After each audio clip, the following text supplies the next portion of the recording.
Samson sir, 3 more minutes, then we'll go ahead. You are muted, sir. On my tile, on my side, I can see my name as you, but does my name appear to you? Yes, it appears, sir. It appears. Okay, right. Even my name appears as you to myself. Okay, because I'm new to Google Meet. All right. More used to Zoom. Yeah, all right. But I think you have used it during this Osmania Yes. refresher course. Occasionally, on and off. All right. Yeah. So maybe another 2 minutes, sir, then we'll go ahead. No problem.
So good afternoon to Karthik, sir.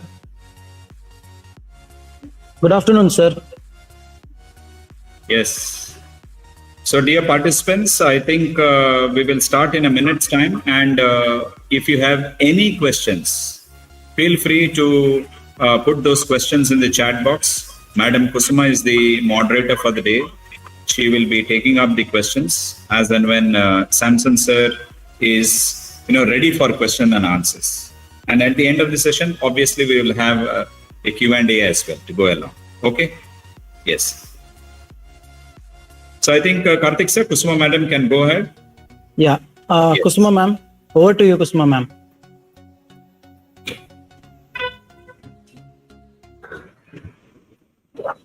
Shall I start, sir? Yes, madam, you can go ahead. Yes. Great teachers emanate out of knowledge, passion, and compassion. Dr. APJ Abdul Kalam. Good afternoon and a warm welcome to Day 5 session. Counseling and Effective Teaching Techniques, part of 10 days FDP on recent trends in education, technology, and management, jointly organized by Milagres College, Kallianpur, Udupi, and Government First Grade College, Kavoor, Mangalore. It's my great pleasure to welcome and introduce today's resource person, Dr. Samson Gandhi. Dr. Samson Gandhi has Master of Business Administration and his write-up says Doctor of Ministry in Christian Spirituality. Serves as the Executive Director of Person to Person Institute for Christian Counseling in India. Today, it is an indigenous ministry training counselors internationally. He is a widely published author, international speaker on leadership and counseling, compelling teacher on Christian spirituality, and sought-after family counselor. Sir is a Level 3 ACC South Asia accredited counselor and an honorary fellow of ACC United Kingdom.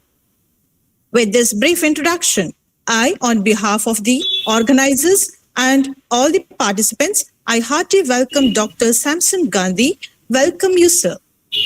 Thank you. I extend a warm welcome to the principals of both the institutions, Dr. Vincent Alva and Dr. Shivarama P. Welcome you all. Welcome you, sirs. Cordial welcome to the IQSC coordinators of both the institutions, Professor Luis Manoj Ambrose and Dr. Jairam Shettiga. And I welcome all the participants across India for taking part in today's session on counseling and effective teaching techniques. Once again, a hearty welcome to each one of you. I now request resource person Dr. Samson Gandhi to take over the session. Over to you, sir. Right. Thank you, Kusuma ma'am, for the warm introduction. And You're welcome. and to Manoj sir for inviting me to It's a pleasure, sir. inviting me to be able to participate and discuss and share, exchange our thoughts today. And ma'am, Kusma ma'am has quoted APJ Abdul Kalam. And in addition to that, my thoughts go to the age-old proverb where it says that the hand that rocks the cradle rules the world. The hand that rocks the cradle rules the world. We are all witnessing the momentous event of Olympics being held in Tokyo. And a young girl by name Sindhu, and who is from Hyderabad, and who went to the same school as my children did, Auxilium High School in Maratpalli.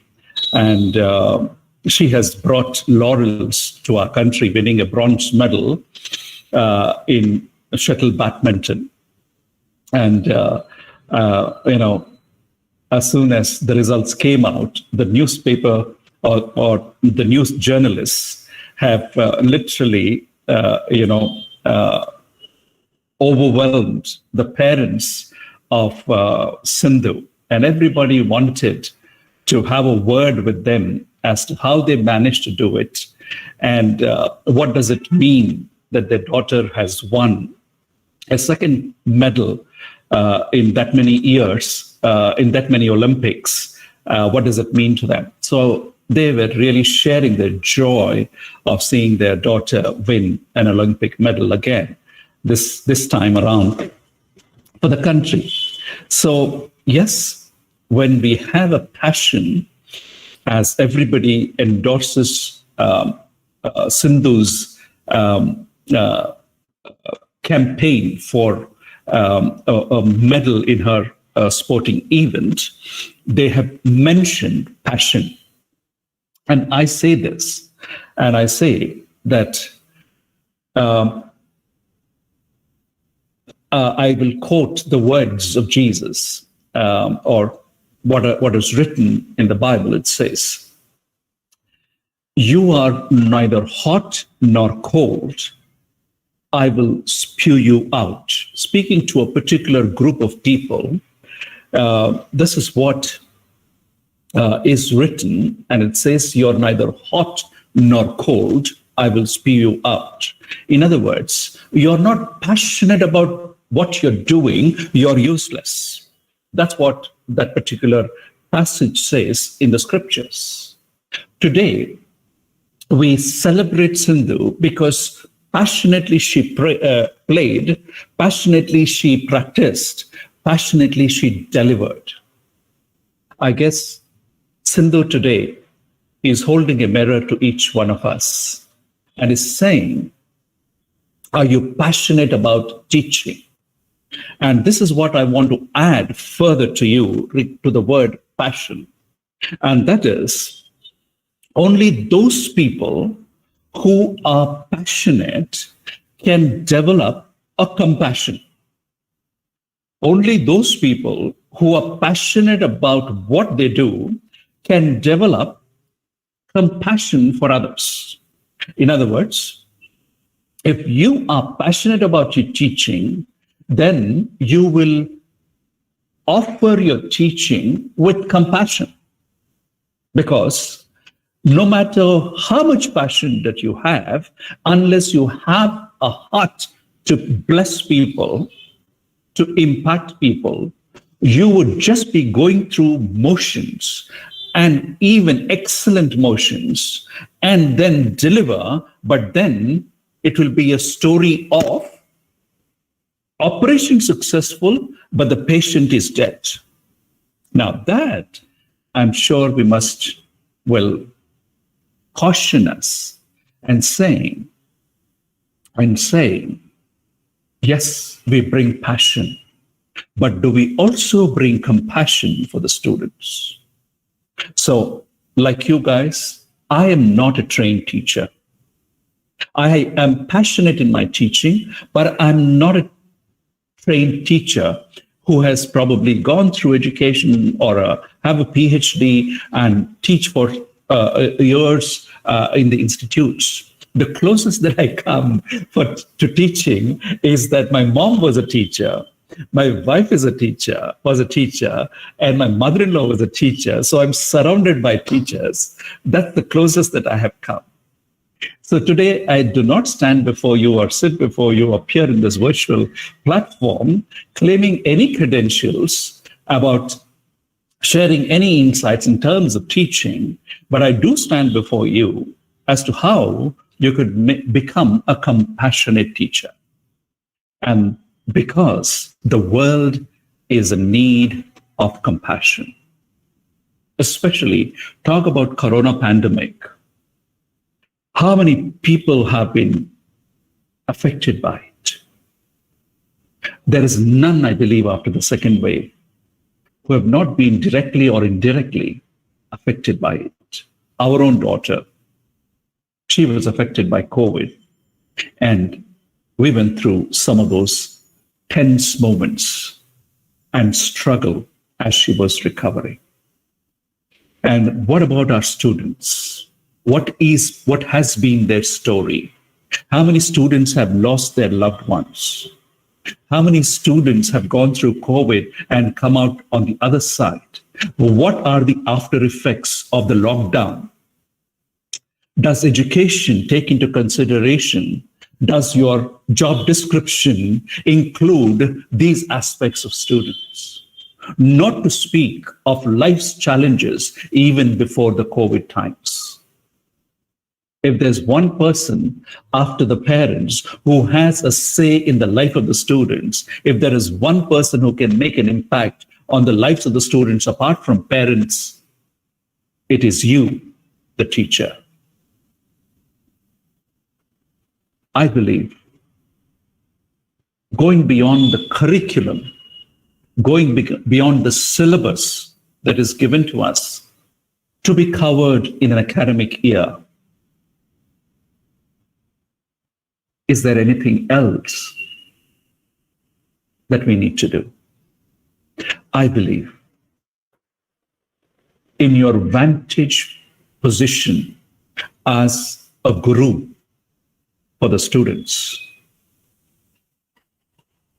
can you consider going the second mile and make an impact on the students? So with those opening remarks, I would like to share my presentation and then invite discussion from time to time, right? So, counseling, can you make it a part of your toolkit as a teacher, as a lecturer, as a professor? Can you make counseling part of your toolkit? Toolkit, the term toolkit has come into disrepute for wrong reasons. But then we have to redeem the term toolkit by making sure that our toolkit is populated with good tools that make a difference in the lives of the students. So if counseling is something that you've heard, sometimes it is heard in a negative light, sometimes it is in a positive light. Still, as a traditional community where everything is hushed up, everything is within the four walls of the home, only a good picture is, we are trained to put the best foot and best picture of ourselves, and we go around wearing masks, where we are so community oriented, where we are so particular about saving face, sharing our problems in a counseling situation has not yet become a part of our culture. So counseling is still seen with a stigma attached to it. So It is my submission to all of you that as change agents in campuses, can we put counseling in a good light? For example, we do these kind of workshops in most education institutions, including schools. So teachers, they do use the word counseling, but they completely undo every good side of counseling. So what do they say? They look at a naughty child in the classroom, and what does the teacher say? Raju, if you don't behave, I'll send you to the counselor. Now there goes the entire effort of a counselor, because counseling is not a punishment center. Counseling is not a humiliating process. Counseling is not something that used to be used in a negative way, but counseling is a powerfully constructive process. So, what is counseling? It is a conversation, if you like it. What is counseling? It is talking and listening to one another. What is counseling? We share our insights, we share our life experiences, and we share it with an intention that we will be able to bless somebody else in their walk of life. So what is counseling? Counseling looks for these three goals to be achieved in a counseling relationship, if you like. Now, first and foremost, if it is a conversation, the result of that conversation must be a constructive change. So if I come to you as a student and share about my loneliness, and you help me to understand where this loneliness is coming from and how I could overcome by even sharing your own life examples when you were a student, or what are the contemporary challenges and how contemporary students are overcoming that loneliness, then you are making a constructive change. Replacing my loneliness with possible opportunities to make friends, possible opportunities to engage in activities, so on and so forth. So counseling seeks to bring about a constructive change. Now, this change can happen provided you offer a caring relationship. In other words, do you care? Do you care for the overall well-being of a child? Now, why do I say overall well-being? Because you may say, well, I'm interested in the marks, I am interested in the academic excellence, and I am interested to get a recognition for my institution through the achievements of the students. Fantastic, absolutely legitimate. But you and I know that all of us are victims of psychosomatic impact. Now, what do I mean by that? What do I mean by that? If I am not mentally at peace, I cannot be attentive academically in the classroom. So therefore, if you want a student to be academically excellent, it is a given, it is a foregone conclusion, it is important that we also look at the mental, emotional well-being of a child. So do you care for that side of the personality?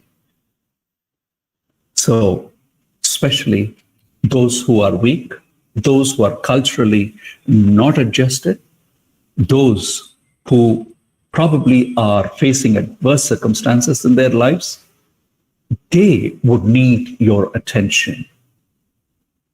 As somebody said, nobody cares how much you know till they know how much you care. I'll say that again.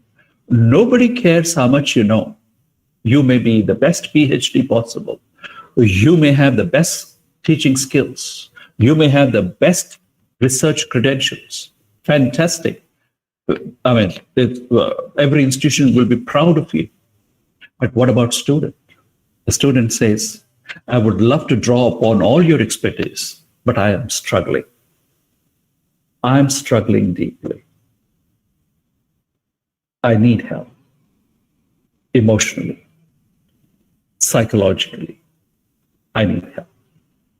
So counseling seeks to bring constructive change in a caring relationship, but it has clear relational boundaries. In other words, the lecturer, the professor, you are friendly in your nature and therefore you show your care, but you don't become friends. There is a very, very imaginative, important line that nobody, student or the lecturer, should not cross it onto the other side and spoil the dignified relationship between an educator and a student. The Guru-Sishya relationship is powerful only when the boundary is maintained. However, that boundary is not to exercise power, but that boundary is there to exercise the overall well-being of the student. We will unfold it, what these relational boundaries are and how we can quote unquote cross, yet maintain our dignity as the professor or lecturer or teacher. So if you can use these three terms or expressions and make a definition, a working definition, take a chance. Can you combine these three and give a working definition of what is counseling? And I will help you by starting the sentence and saying counseling seeks to complete the sentence, if you kindly.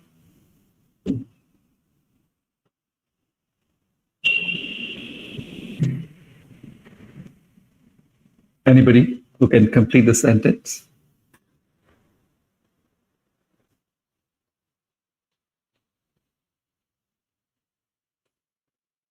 Counseling seeks to hear and clear things. Wonderful. Thank you, ma'am.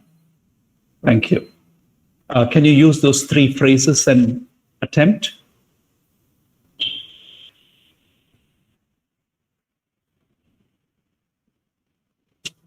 Counseling seeks to bring a constructive change in a caring relationship with clear relational boundaries. So basically, constructive change, but in a caring manner and within clear relational boundaries. Excellent. Let's continue our presentation.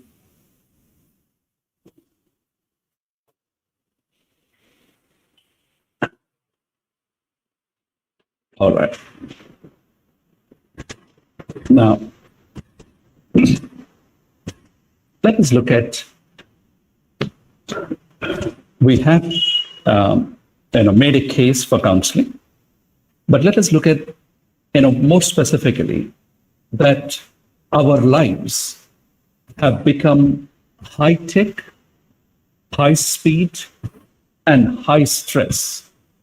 Do you agree that these are, the characteristics of our current society? High-tech. Look at how COVID has changed completely, how the pandemic has made new creatures out of us. Parents all along made sure that children did not go anywhere near gadgets to keep them from getting addicted to phones and iPads and tablets and things like that. But today, every student who has a gadget spends a good amount of time learning, attending school using these gadgets, high tech. And this is exposing students to unnecessary stuff over unnecessarily stretched times making some of them even addicted to the gadgets. A school in Manali or a concerned parent in Manali, she's a doctor. She said, we need help for the parents. Why don't you do a workshop on gadget addictions? So it's high tech, but with a downside. High speed, all right? Now, everything is needed instantly because everything can be done almost instantly. Technology has risen.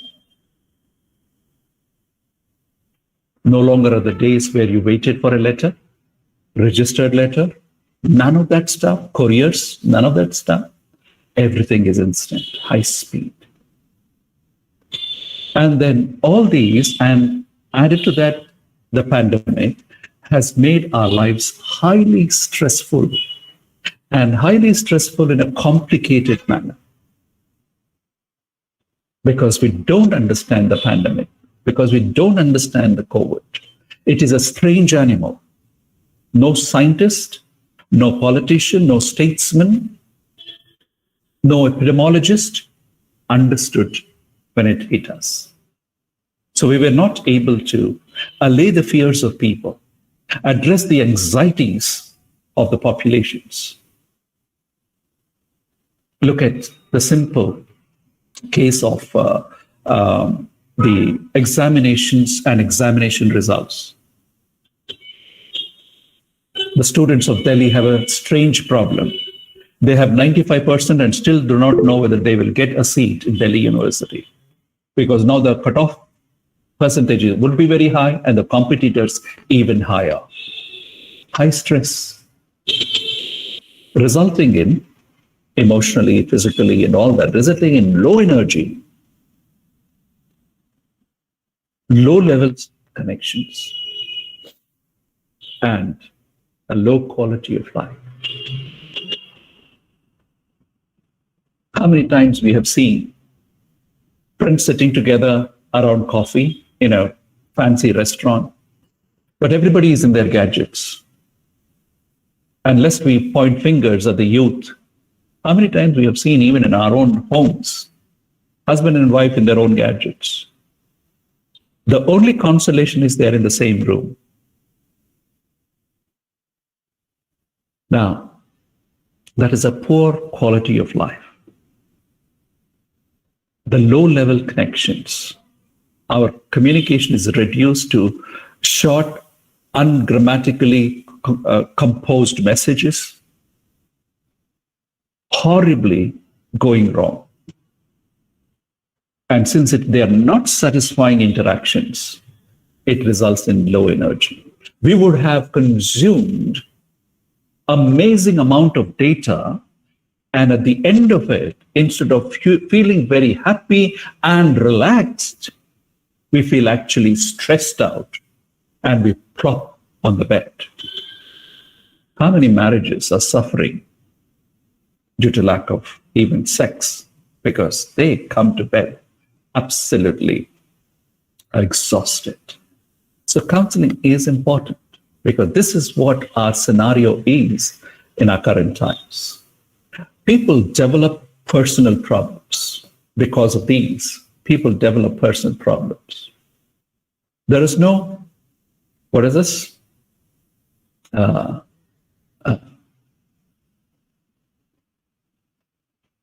Polyester, polythene protection kit, right? Not a PPE kit, like we learned in Corona. I even forget the full form of it. All right? No PPE kit. Because our problems result in relational, emotional, and thereafter even physical problems. High stress can induce many physical problems, right? It can affect many relationships. And how many of our students are in toxic relationships, not knowing how to overcome loneliness? Here comes a person, another classmate or a campus mate or whatever, offering cigarettes, drugs, alcohol, and stuff like that. relational, emotional, and physical. And all these would affect the performance of the students finally in the academics. So, personal problems need personal attention. Can teacher be a counselor? Going beyond the brief of academic achievements. Can teacher be a counselor? Yes. There are three functions of a teacher. One is compiler, that he must be excellent with his subject, with the latest information and latest developments in his area of interest, so that he can be a person who is up to date with the knowledge development in his field. So he's a compiler. Then, a passionate teacher can also be a challenger insofar as the academics and the field of study goes, inspiring children, students to go for higher education and continue achieving. But let me tell you, a teacher is also called to be a counselor. And I believe this has become even more acute. This necessity to be a counselor has become even more acute in the 21st century, even during pandemic, and it will be even more after pandemic. So a teacher counselor has 4 attitudes and 4 skills. Let's look at attitude number 1. And it is called unconditional positive regard. I'm sure many of us have seen that movie, 3 Idiots. All right, I almost said 5 point someone because that's the book based on which it appeared. It was felt that it was produced. Now, 3 Idiots, the professor, you can see how, with his incisive insights into the psychology and the academic background of the students, he was slicing them to bits, segregating them into achievers and the non-achievers. And what contempt he had for the non-achievers. Now, if educational institutions were places for discrimination, we might as well close them and go. Because a place like IIT, for example, everybody aspires to go there. The best from the states, the toppers from the educational institutions where they studied end up in IIT. But when they go there, what do they realize? They're not as good as the top 2%, 3%, 5%, 10%. And that's all right. But what happens? What happens is the professors and lecturers have no attention, no value for the bottom half of the class. Can we rise above these discriminations and offer every student, irrespective of their background, to give unconditional positive regard? In other words, can you suspend your ready, refined, and powerful judgment of students? Can you suspend that quality and become non-judgmental and become accepting of every student? Accepting as a person. Look at the number of prejudices that we have. Rural students versus urban students. Fair students versus dark students. Academically excellent students versus moddus. How many times we have discriminated based on their mother tongue? How many times we have judged saying that this boy or this girl, this student who speaks good English is intelligent, and those who cannot speak good English are not intelligent? How many times we have judged people on that basis? And how many times, because we make these discriminations, we give our attention to them and the rest are ignored, and therefore a regard is on sale. Positive regard is to be earned. But I believe, as educators, we need to accept every student who walks through the door of the and enters the portals of your institution as a person of worth your look, a person of worth your attention, a person of worth of your inquiry after them, a person of worth to help. Unconditional positive regard.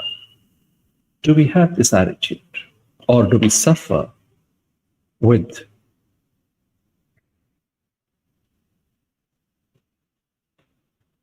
a number of judgmental lenses that we wear while interacting with students?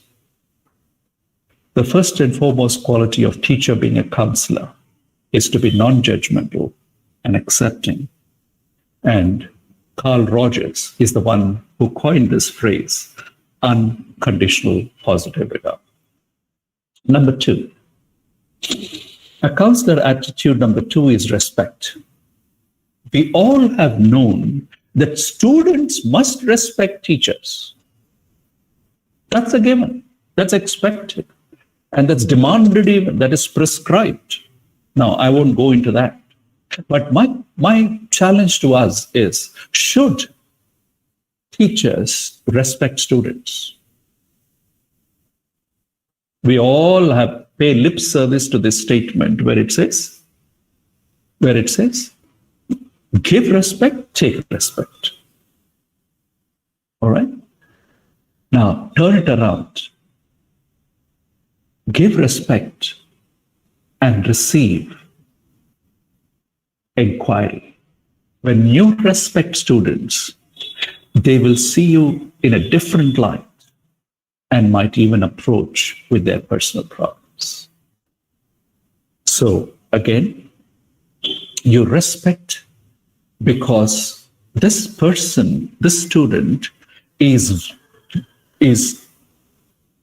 has dignity and is capable of more dignity.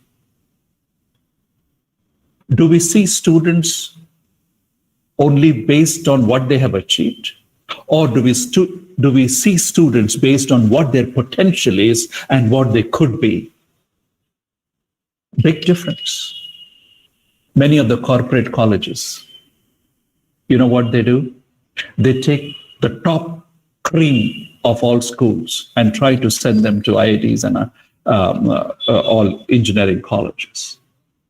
But there are other schools who provide holistic education who say, well, just because you cannot become an engineer or a doctor, it doesn't mean that you don't have worth. You are skilled otherwise, wired otherwise, talented otherwise, and you have the potential in many other things.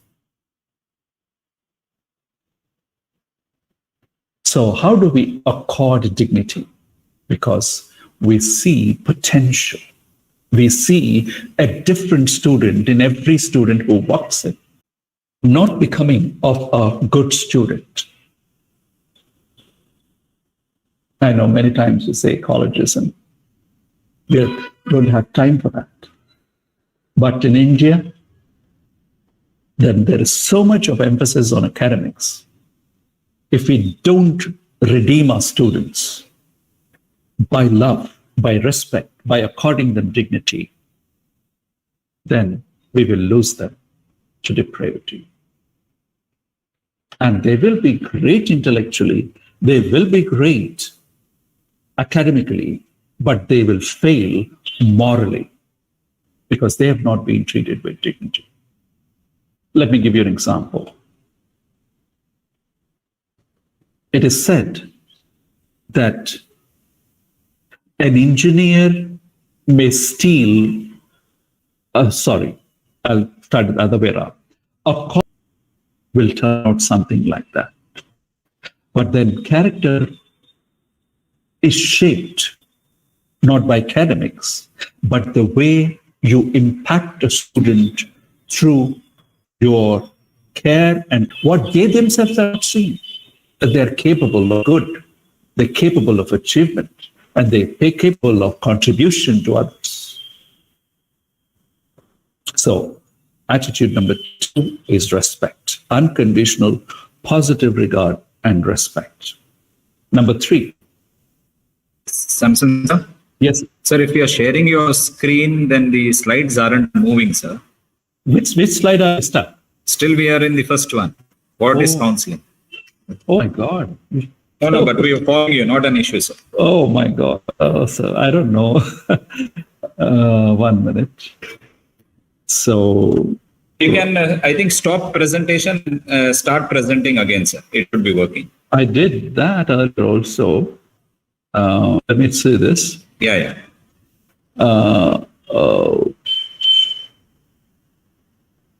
Yes, now we can click on your slide, sir. Okay. I looked at attitude 1, unconditional positive regard, respect, and I'm coming to genuineness. Yes. Can you see the slide now? No, you have to click on this slide, sir. Oh. Okay, 1 minute. 1 minute. No, what you do is, sir, there's a picture that comes in the middle. Click on that. The share button will enable that.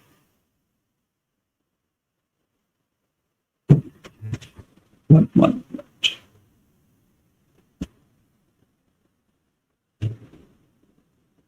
Now I've shared a video. You can share your entire screen, sir. That would be actually very easy. Yes. Okay. One second. Yes. Okay, now I will not Yes. go into presentation. You just do one thing, sir. Just shift the slide. Let's just check where it's moving. Now it will move probably. Yeah. Now you can go back to counselor attitude number 2 and come. Yes. It's moving, sir. Yes. Only thing is, it is not moving in the presentation mode, but it's okay. Yeah, no problem. No Yeah. problem. Yes. So I covered this unconditional positive regard, then respect, and then let me do the third one. All right. Third one is genuineness. Now, genuineness is to be authentic and transparent. In other words, just because we have become lecturers, professors, teachers, doesn't mean that we are perfect. Now, when we come across the students as human beings with our own sets of weaknesses, challenges, with our own fears and anxieties, then they will be able to be attracted to us. They will say, here is a person who becomes vulnerable so that they can approach and seek help. So let us be authentic to share our own weaknesses.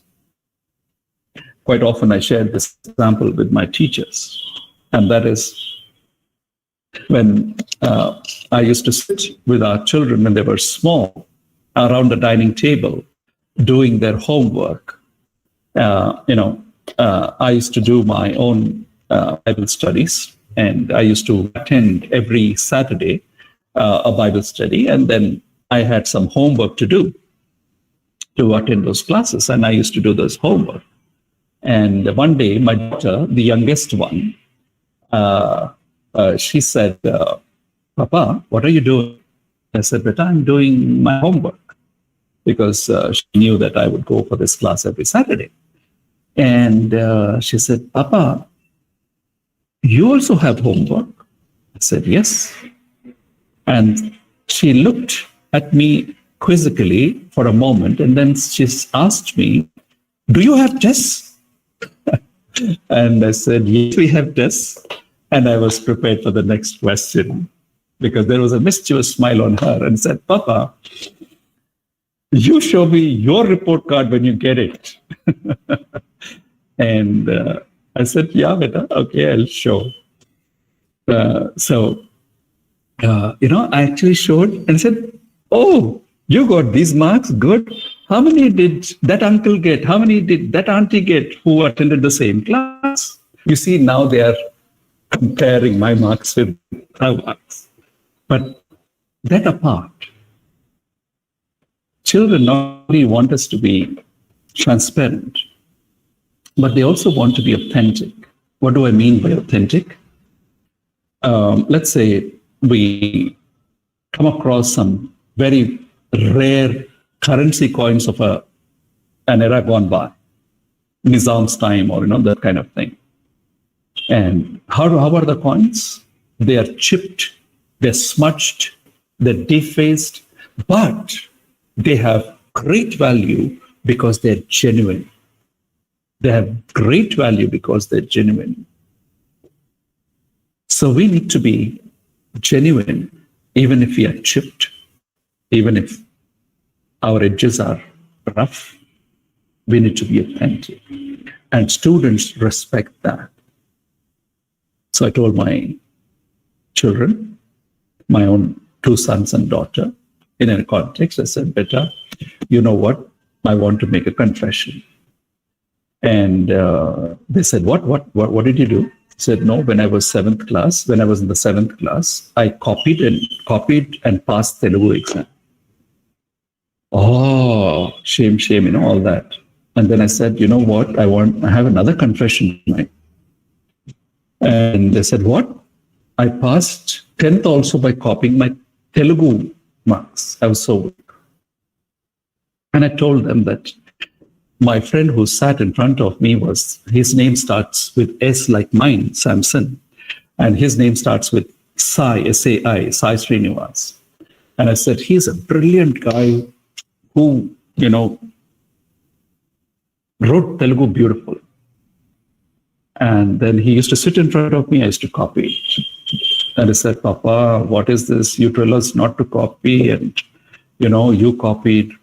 I said, "Beta, yeah." But then, my life changed. After, I came to terms with God, my life changed when I was 19 years old. And then I said, "Let me tell you a story that happened in my age." And they said, "What happened? Did you copy there also?" They were pulling my leg. I said, No. It happened differently.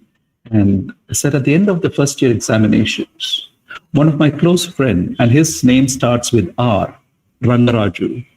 And, at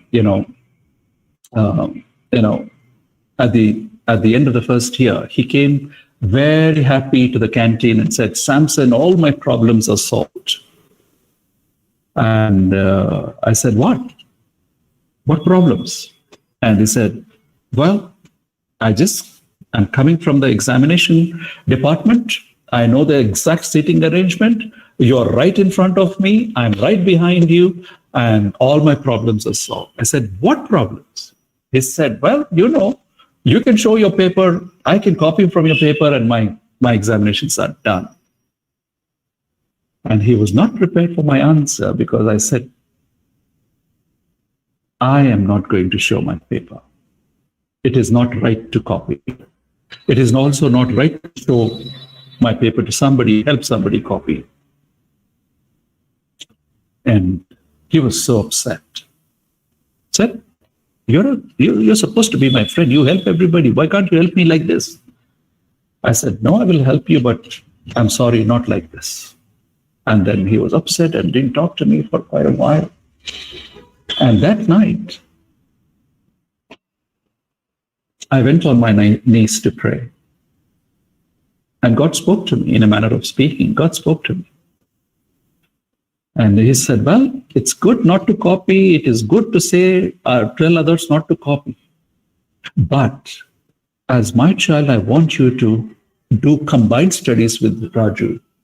Teach him, help him, so that he can write examinations without copying. That's what I want." And it was too difficult to digest. I struggled in my own heart, this whole battle of how can I, there's hardly any time. How can I sit with him, study, do combined studies, and help him? But then I was restless till I did it.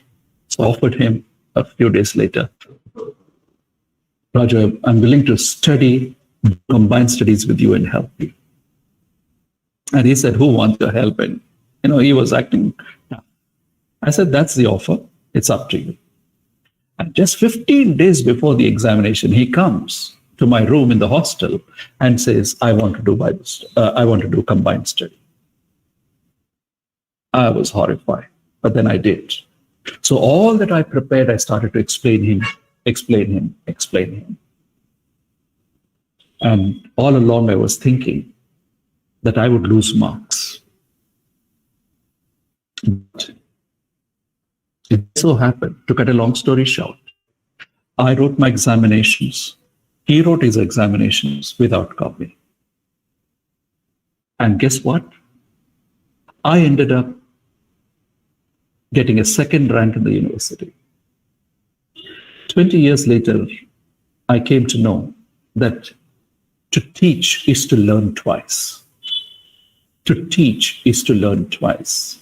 Instead of losing marks by teaching him, instead of losing marks, I probably actually ended up gaining and even became a rank holder. I told all this to my children.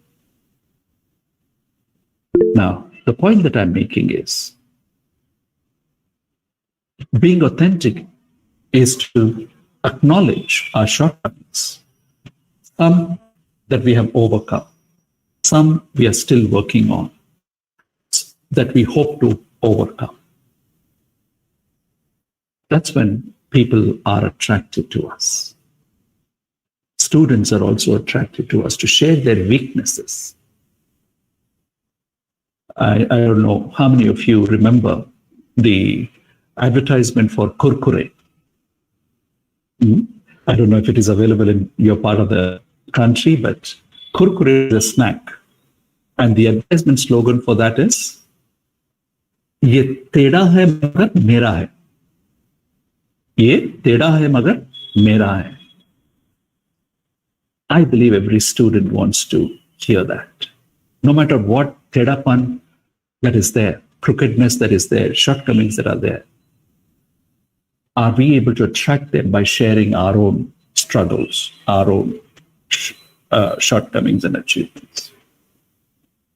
And finally, the counselor attitude number 4 is to be concrete. When children come to share their emotional problem or a psychological problem, or about parents, about their rural background and difficulty in adjusting on the campus, don't go around giving lectures on academics. Help them with the problem that they have come with. Focus on the problem, not on other matters. All right? So, what are the 4 attitudes? Unconditional positive regard. Number 2, respect. Third one is genuineness. And the 4th one is to be concrete. All right? So I'll just pause there for a moment and then check with you if you have any questions, comments, interactions. I'm sorry, I didn't realize my slides were not moving, but if you have any comments or questions. We were all ears, not an issue. Pushpa, madam, you can check if there are any questions.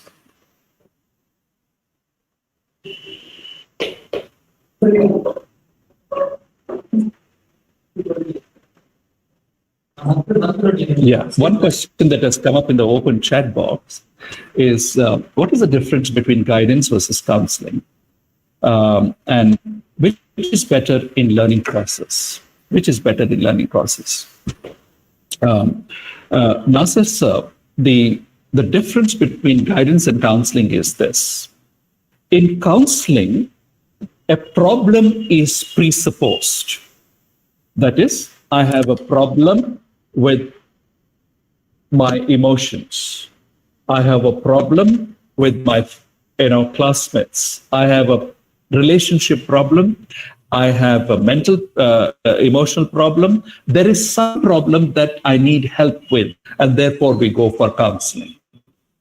But guidance does not presuppose a problem. For example, I have done my BCom. Let us say I have done my BCom. Now I come to you and said, sir, I have done my BCom. Please guide me. How can I make a career choice? What are the different courses available to me? Can you guide me? And that is guidance. There is no problem. All that I want is more information. What are the options? Can you guide me with my kind of an attitude, my outlook, my career goals, or what I want to become? How can you guide me? That is guidance. And in counseling, we deal with personal problems. Okay. So there's a continuation of the question by Nasser. Yeah. How can a counselor bring future problems to the present in order to make the right decisions? And also, how can a counselor turn future problems into future opportunities for self-development, both teachers and learners? Okay. So how can a counselor bring future problems to the present in order to make the right decisions? It is like this. Now, a weather forecaster says the rain is coming, take precaution. So in other words, a counselor or a teacher counselor will be able to say, look, you want to choose this path, this career, this prospect. There are these challenges. Provided you prepare like this, you can overcome. So in other words, a counselor to a certain extent is able to foresee what are the possible pitfalls, possible excitements, prospects, so on and so forth, and enable them to take the appropriate decision. So in that sense, you really prepare them to look at possible pitfalls and prepare for overcoming them.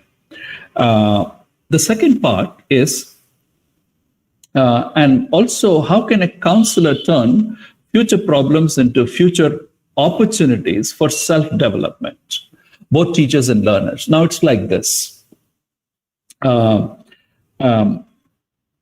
If I want to become a mountaineer, for an example, if I want to become a mountaineer, I must read the biographies of famous mountaineers and look at how they have turned their problems that they have faced while climbing and overcame them. For us, their experience becomes our potential opportunity by taking precautions. So we don't have to repeat the mistakes or the unforeseen challenges. We don't have to face them because now you're preparing for the future opportunities.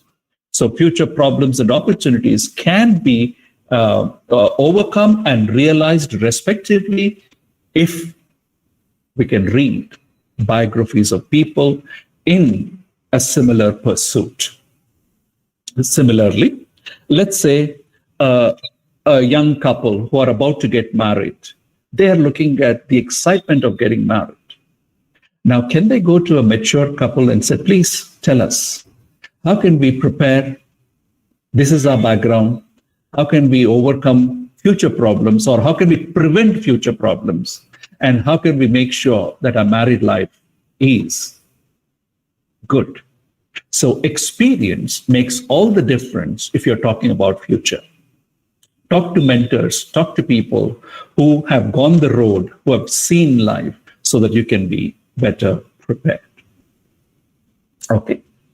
I hope that's helpful, Nasser sir. Sir, there's one more question. Yeah. As we know, there are three major areas of guidance and counseling. Okay. Sir, do you think personal social will be the salient element in our learning process in the near future, especially in personal branding? Personally, I don't believe in branding because branding completely takes away the potential that we have and tries to pander to the needs and demands of the community. So we need to be very careful when we use the language of marketing, personal branding. On the contrary, I would say excellence is the word, and the Greek background to the word excellence is arete. Arete is to be able to realize your full potential for the benefit of humanity. So instead of succumbing to the pressures of the society, of the community, of the transient developments of our unfolding history, we need to be resolutely determined to realize your potential. For example, I'll give you. An intelligent person can become a software developer. An intelligent person can become a great teacher. Both are possible. Now, what happens is the societal pressures push you towards software engineering with one lure of money. But if you resist that temptation and follow your passion, you will be the best teacher possible, who can even determine the policy, education policy of the nation. I know of one young girl, daughter of two doctors. Her parents, both of them are doctors. And obviously, their doctors would have dreamed, the parents would have dreamed their daughter would also become a doctor. But no, the daughter said, Papa, Mama, I want to become an English teacher. And they both very generously, wholeheartedly agreed. And she's gone on to excel in her subject, further studying English as a special language, foreign language and special language at IFLU here in Hyderabad. Now the point is, are we excelling rather than succumbing to the pressures of branding? I know of another boy. When I asked him, long time back I asked him, what are you studying? What do you want to become? Uncle, I love Spanish. I don't know what I'm going to do, but I love Spanish. Let me see what opportunities come my way, but I want to learn Spanish. He learned Spanish, and after 6 years, I asked him, what happened? What are you doing now? Uncle, you don't know, I'm globetrotting. What do you mean? He said, Uncle, I am working with a Spanish embassy as a translator, and I travel across the globe. He enjoyed his job because it was giving expression to his passion. So when we give vent to our passion and try to achieve excellence, then it doesn't matter. Money will flow, the laurels will flow, and the satisfaction is very high. Okay. I hope that's the question. Sir, question asked by Pratima ma'am. If a teacher themselves have problems, can they become a counselor? That may make our students even worse. Is it not better if there are exclusively trained counselors in educational institutions, especially in government? Right.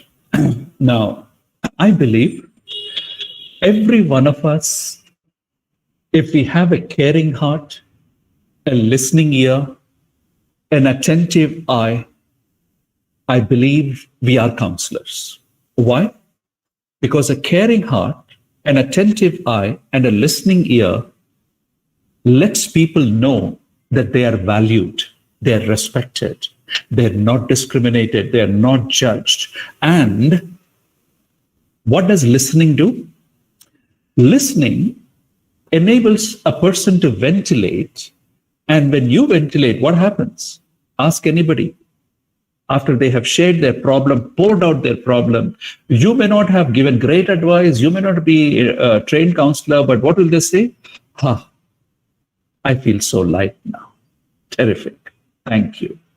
You may not have given any advice. And as they are speaking, it is possible, research has established, they would have new and fresh perspectives, which they did not have before, just by talking. So the point that I'm making is, this whole business of counseling is not very technical at a basic level. So we all should practice and we all should be counselors, whether it is a mother, father, lecturer, teacher, a colleague, boss, whatever. We must all be counselors to one another by being able to listen attentively, respond sensitively. If we can do that, we can be counselors. Now, the next part is important, which is very relevant, which addresses the fear of this teacher, this man, Pratima man. And what is that? If we are not trained, will we not mess up other people's things? Yes, we must seek training in every field. And today, in Udemy and other portals, you have free courses and you can do that or get trained as an additional qualification and so on and so forth. But even if you are not trained, the moment you see that it is a problem beyond you, you can refer to a trained counselor. But you be the first responder, because there are not enough counselors in the market, trained counselors. So you need to be a caring counselor so that when the problem exceeds your competencies, you can refer them to an appropriate counselor by encouraging them to seek help. Otherwise, what happens? They will bury their problem and there will be serious consequences. But at least they have talked to you and you can send them to a right place. Sir, there's one more question here. How can the teachers can save a life of student from the suicidal attempt? And also there's one more question, that is biggest problem of today's youth is getting into relationship so early and addiction to gadgets and drugs, etc. So can you please suggest your ideas to counsel and guide them? Yeah. Some of the problems that are listed in the question are very, very challenging. And even senior counselors, trained counselors find it very difficult to address. However, since you are there on the scene, you can make all the difference. I tell you, every person who is suicidal, almost every person who is suicidal, attempts at least once to talk about their suicidal ideation with somebody. And I believe you should be that somebody, saying, here is a teacher who cares enough to listen to me. And when this teacher comes to know, saying, these are my feelings, and they will not say, I want to commit suicide. They will say, well, nothing interests me. Life is a waste. I don't know what I am doing on this earth. All right, not in the school, but I don't know what I'm doing this earth. All people are fake. These kind of signals they send. Number two, an otherwise bright student suddenly slips in the grades, not attentive in the class, absenteeism, dazed, and you look at the rough book, it is all a cluster of very, very bizarre images and things like that. And there are telltale signs that a child or a student is considering or looking at suicide. This requires a whole workshop to understand how to recognize and what to say, and more importantly, how to prevent a suicide. If you come to know a child is thinking about suicide, the first people to be informed is parents, because all of them would have been minors. Even if they are beyond 18, take their permission and let their primary caregivers, that is the parents, know about it. And finally, if the suicidal tendency is very, very serious, they need medication for some time. And it should never be felt that, oh my goodness, they have to see a psychiatrist. Nothing of that sort. Life is more important than anything else. So put them in touch with let caregivers know, the primary caregivers like parents know, the principal know, and then encourage the parents to seek appropriate intervention through a general practitioner / psychiatrist. Sir, shall we move on? Yes, Like yes, it's I think. yes, Yeah, yes, yeah. I have just 22 minutes, right? yes, sir. Yes. Yes. Thank you. So let's move on. One moment. Where is my this thing?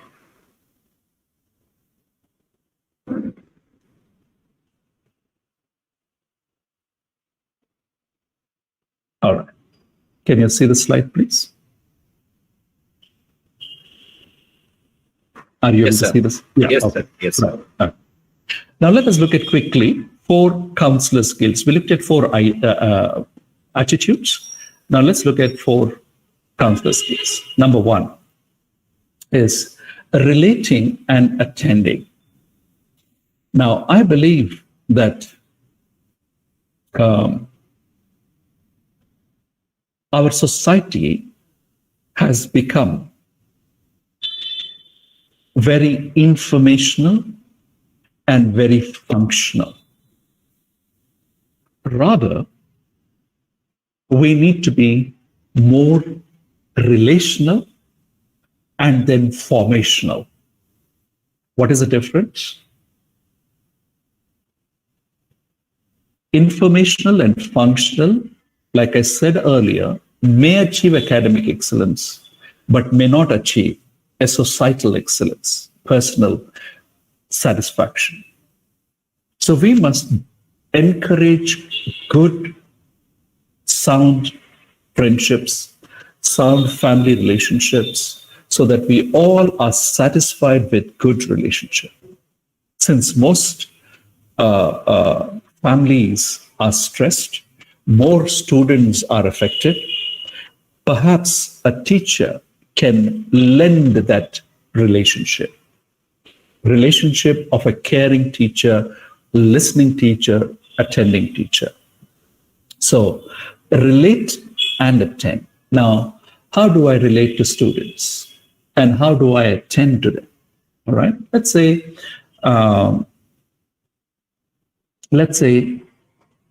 an otherwise active student is dull, and you notice and you say, "What happened, Raju? You know, an otherwise bubbly student, you're so, dull, so sad. Why?" You have noted, you have attended, and reached out to that person. So, in other words, we need to develop a rapport. Do we know some personal details about students? Are we connecting to students outside of the non-academic realm? Let's say the student has been absent, and then you get to know that when the student comes back, his grandmother passed away, or a parent passed away, or a pet passed away, depending on what age. What are your thoughts? What are your interactions with that person? Were you close to the grandma? How does it feel now to lose your grandmother? Just a couple of questions, caring questions, interested in what they're going through, can make a huge difference. So develop a rapport, and even in the non-academic realm, because that's where lives are being built, and be life-centric. Life-centric. How often do we relate our education with life? How often do we relate your feelings about what is going on? For example, pandemic. All right.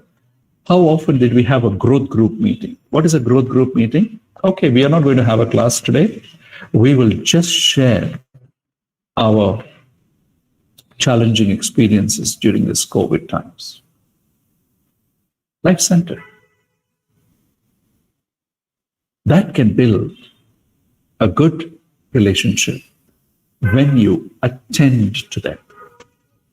Oftentimes, when we sit in the class or when we are taking a class, where is our attention? Our attention is towards the intelligent and the beautiful. And these are not my words. This is what a psychologist who's done research in social groups, he said. He said, go to any social function like a wedding reception and things like that. He said, go to a little higher place and slowly as the evening progresses, look, and all people are forming into small clusters. All right? And he said, go to these small clusters and watch what is holding their attention. And he said, invariably, you will find an intelligent man yapping away or a beautiful woman holding the attention of the group. Now, I'm not sexist in the sense that men are intelligent or women are beautiful. No, it could be anything.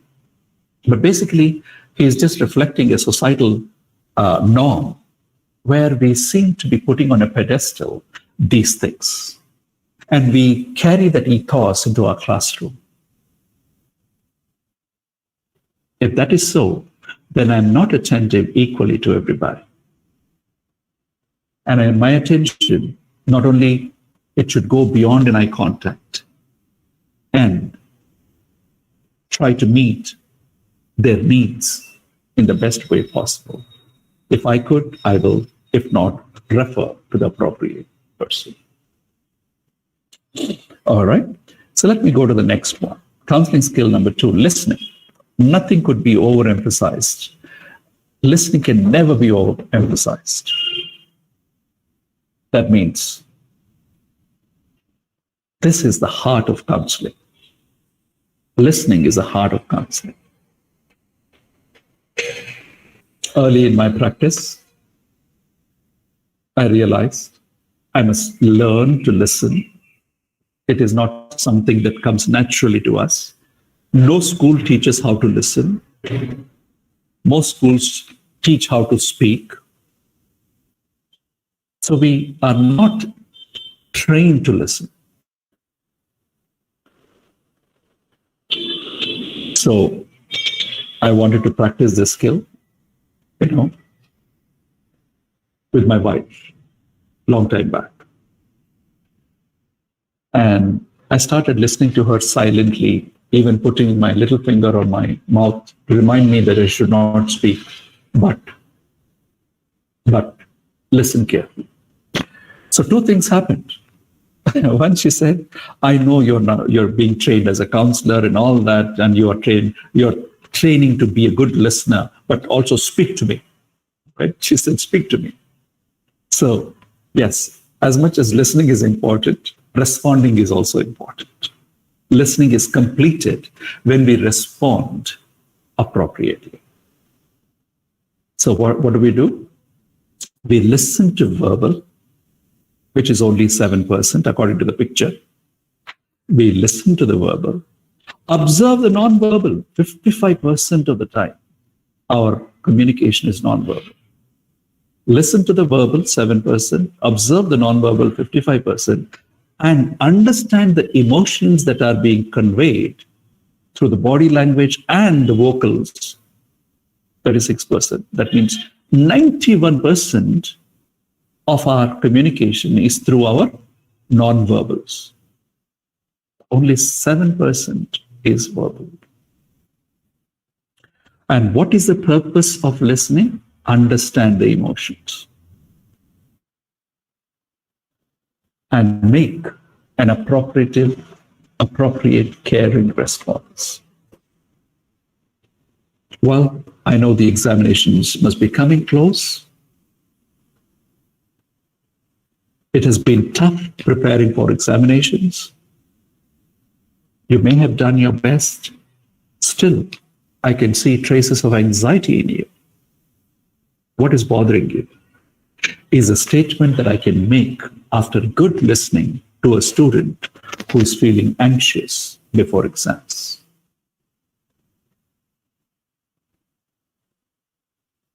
Right? So this is listening skill. Albert J. Nimitz, a great author, he said, To listen is to heal. To listen is to heal. And when we listen, you know what we are doing? We are doing a role that the doctor performs on a patient who's injured.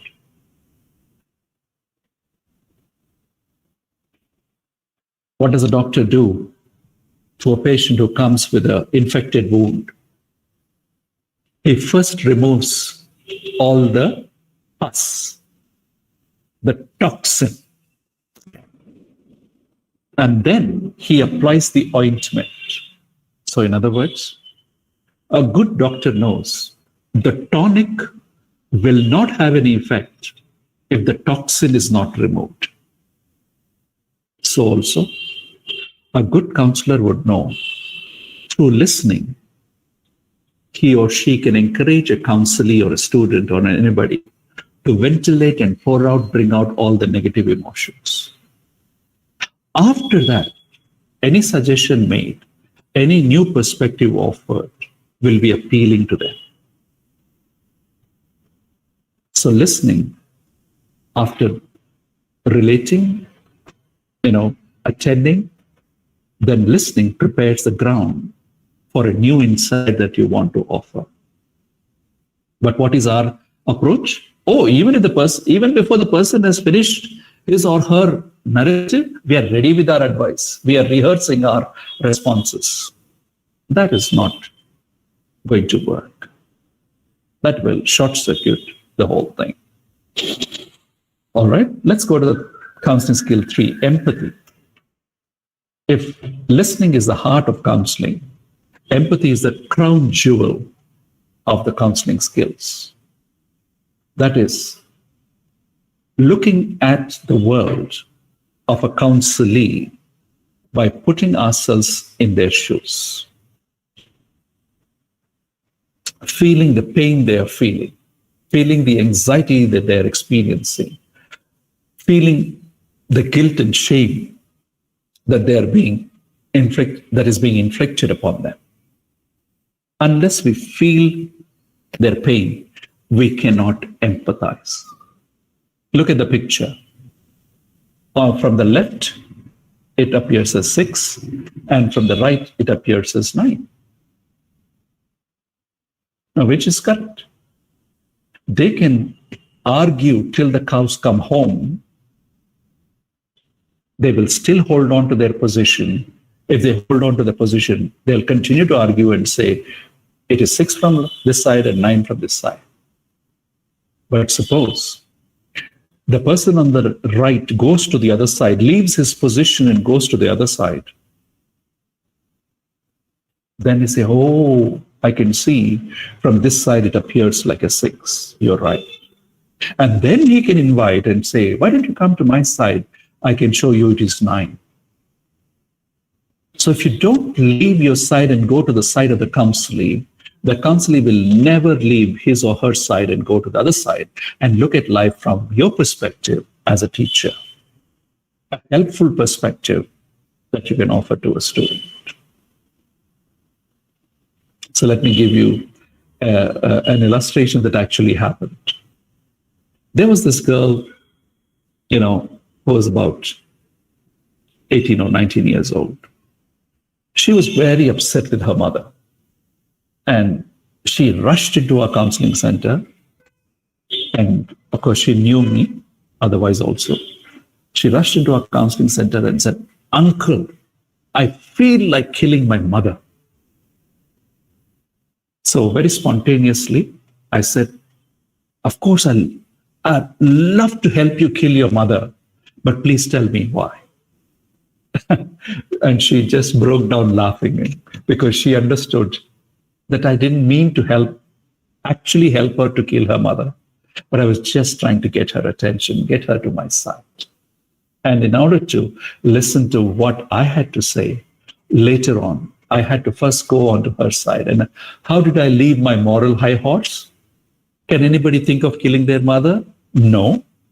How did I leave? I said, of course, I want to help you kill your mother, but please tell me why.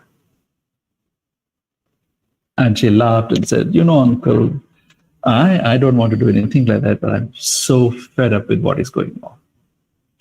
So she was able to share, and I was able to share, and the issue gets resolved like that. So empathy is paramount. Fourth one, confrontation.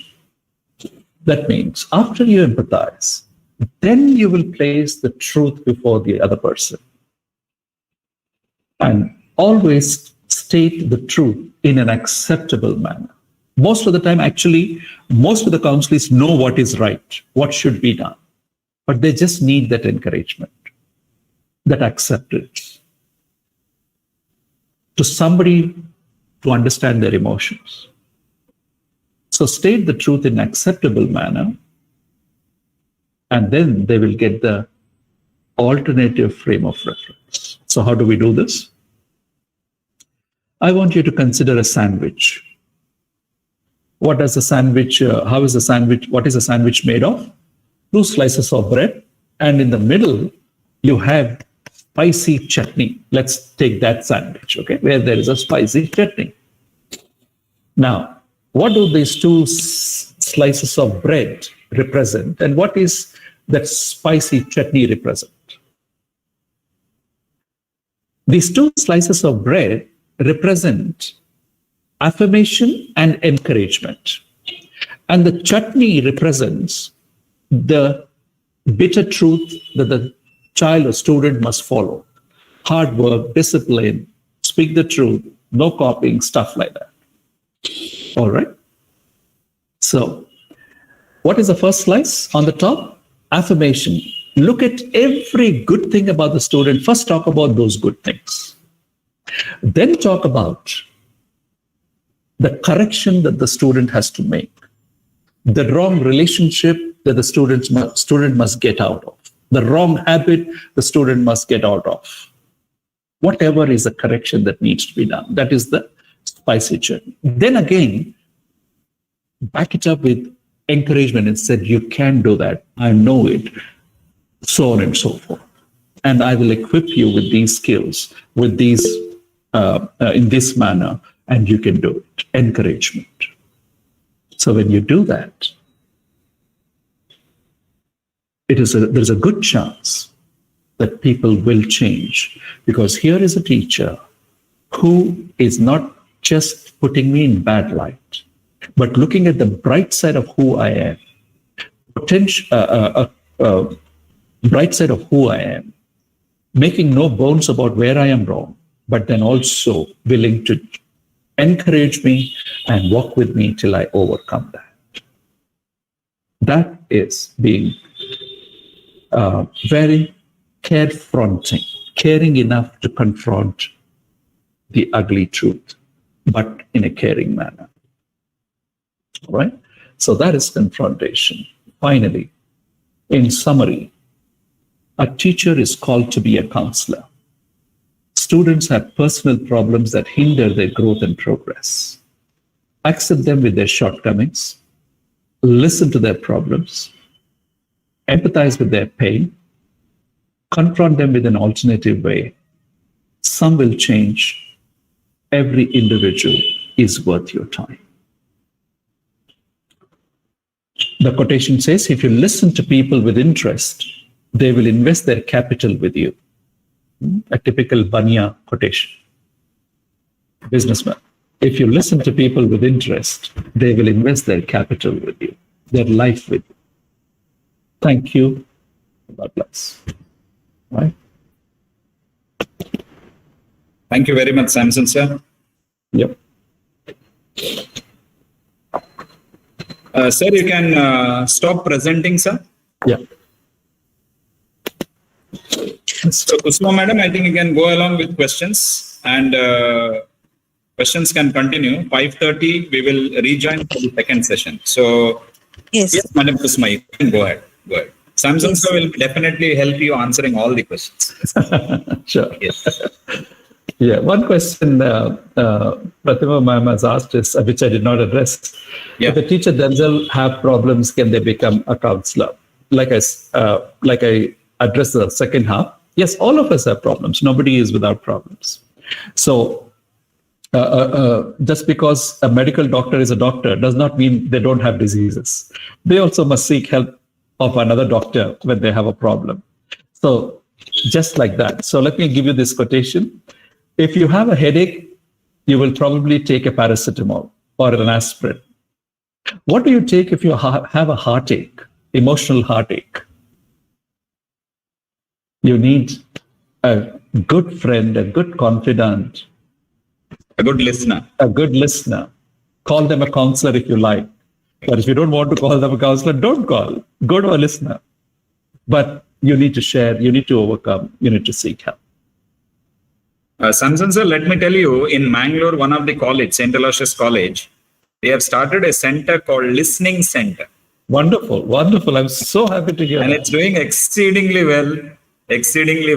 Right. And, right from, first standard students till the PhD ones, all visit. Wonderful. Wonderful. Trust Kerala to do that.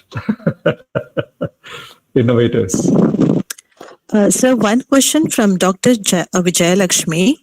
That she has asked, I am whenever talking about in frank nature, I am doesn't speak in direct. I am does not interference in other person's work. If that nature is correct, sir, can you give suggestions for me, sir? The first part I could not get, ma'am. Can you please repeat the question? Yes, sir. Yes, sure. Sir. I am whenever talking about in frank nature. Okay. I am yes. Go ahead. Continue. I am doesn't I speak think- in direct. Ah.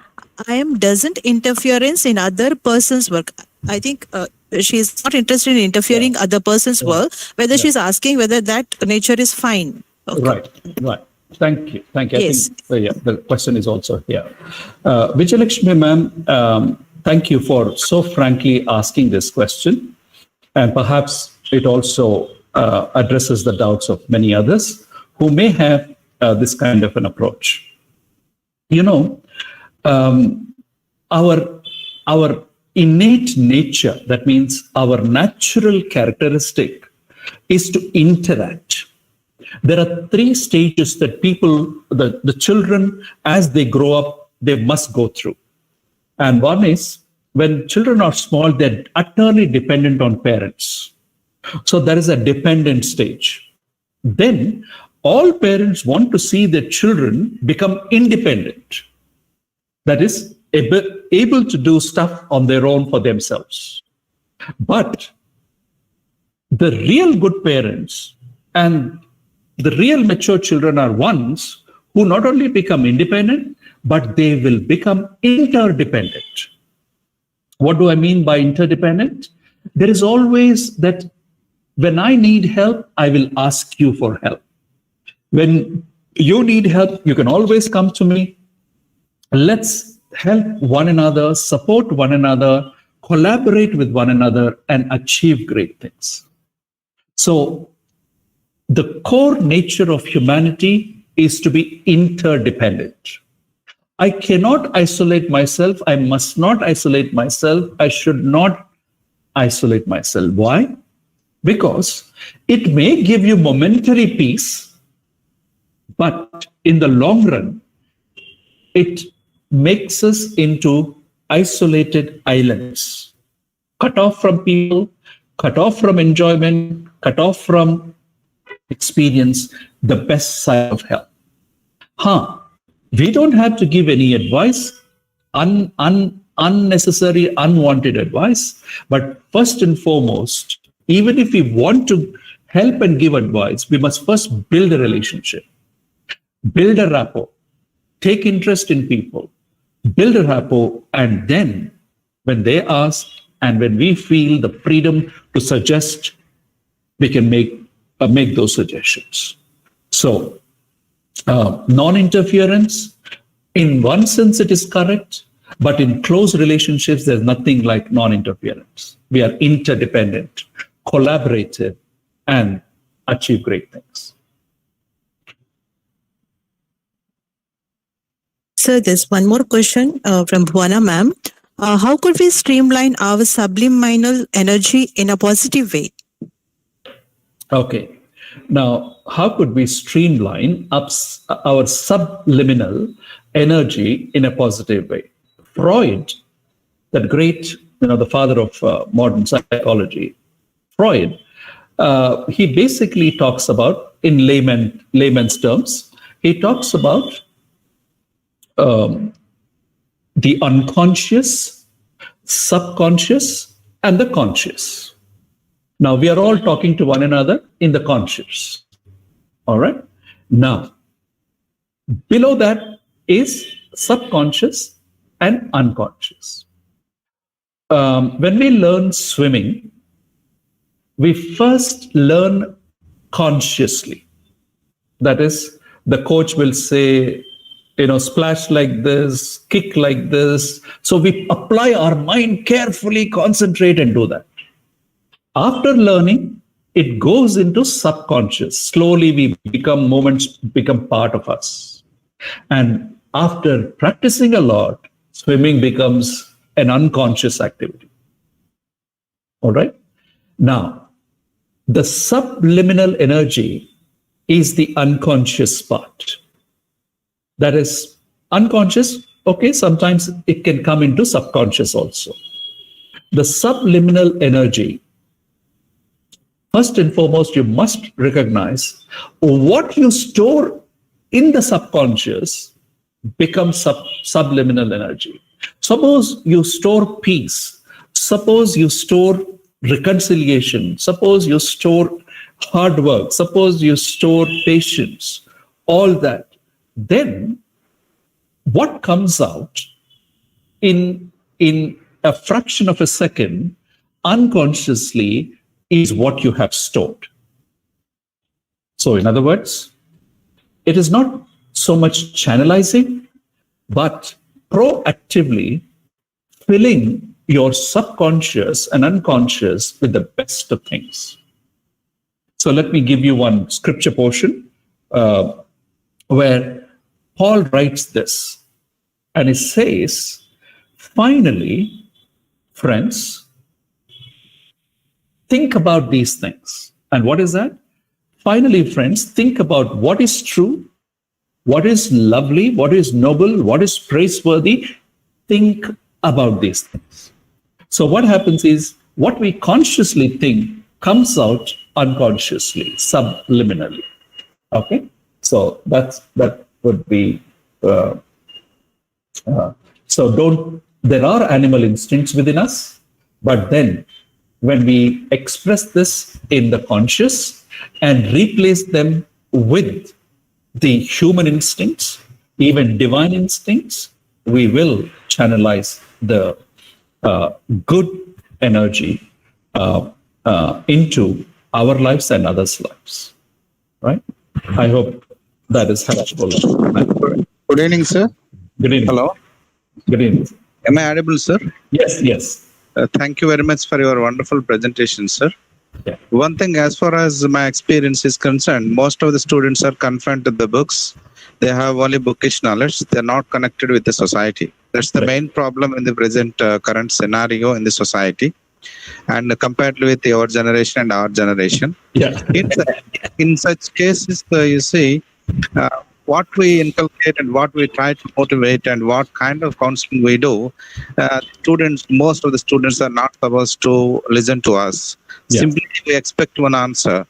Your generation is different from our generation. In those days, there is no question of finding electronic gadgets, all these things. Today, people have different gadgets or something like that. Yeah. This is the main problem, and this leads and makes the students to commit suicides also. They don't have good mind to say that. Correct. In such cases, what kind of tips we people use and what kind of counseling is required for the students to develop themselves and stand on their own legs and for the better life and prosperity of the students? Thank you very much, sir. Right, sir. Thank you so much, sir. Srinivas, sir. Now, if you come to Hyderabad, you come across a lot of Muslim culture. And there is a saying, I grew up in a Muslim locality.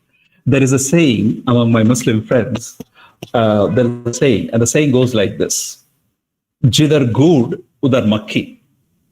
All right? Jidhar good, udhar makhi. What is the meaning of this? Wherever there is jaggery, there is a fly. In other words, if we want students to come to us and express their problems, and if they are flies, we must become jaggery. How to become the jaggery so that they will come and share their problems. So let me give you an example. Now, students who are interested in sports hardly are interested in academics, right? And they face all sorts of problems. Every teacher is criticizing them, and so on and so forth. But suppose you are a teacher who wants to encourage. How do you encourage? Now, there is several ways. I'll just give you one way. Now, you came to know that this boy or this girl is playing a very important match, volleyball match, let's say volleyball match. And you say, well, I must encourage that student. Go where they are, get into their shoes. So suppose you go to the match, whether it is in your school compound or even, invest that time and go to this playground and you watch the match. You root for that student. And finally, suppose they won the match, how do you greet them? Congratulate or give them a high five. Now, when you do that, would you have earned the trust of this child? Would you have earned the built rapport with this child? I'm sure you will. And when you have gone there, they will share later on if they have a problem. They can share the problem.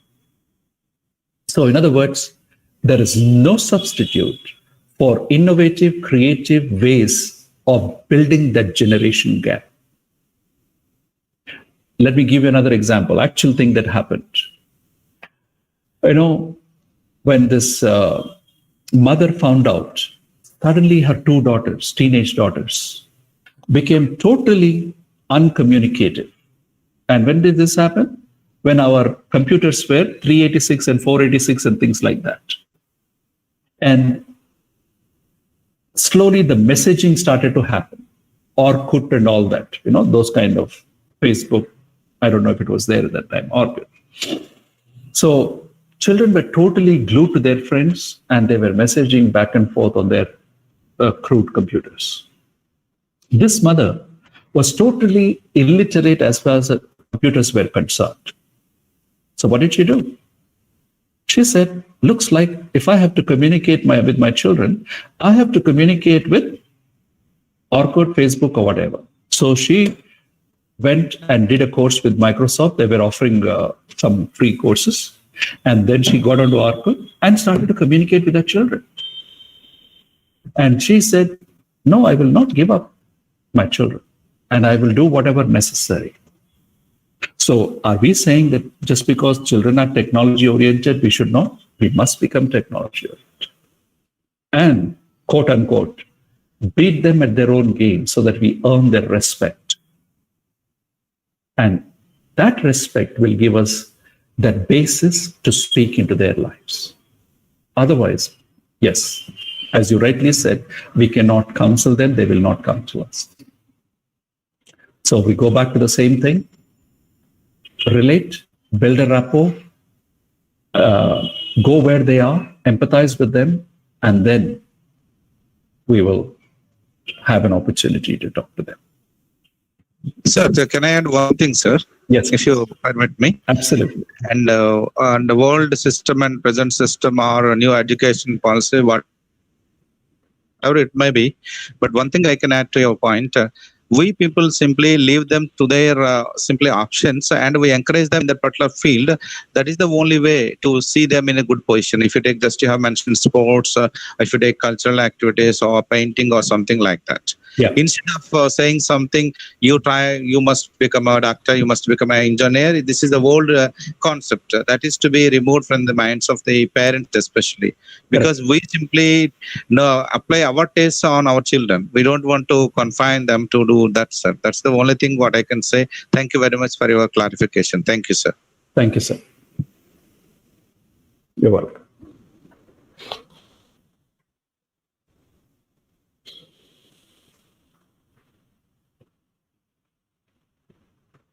Usma, madam?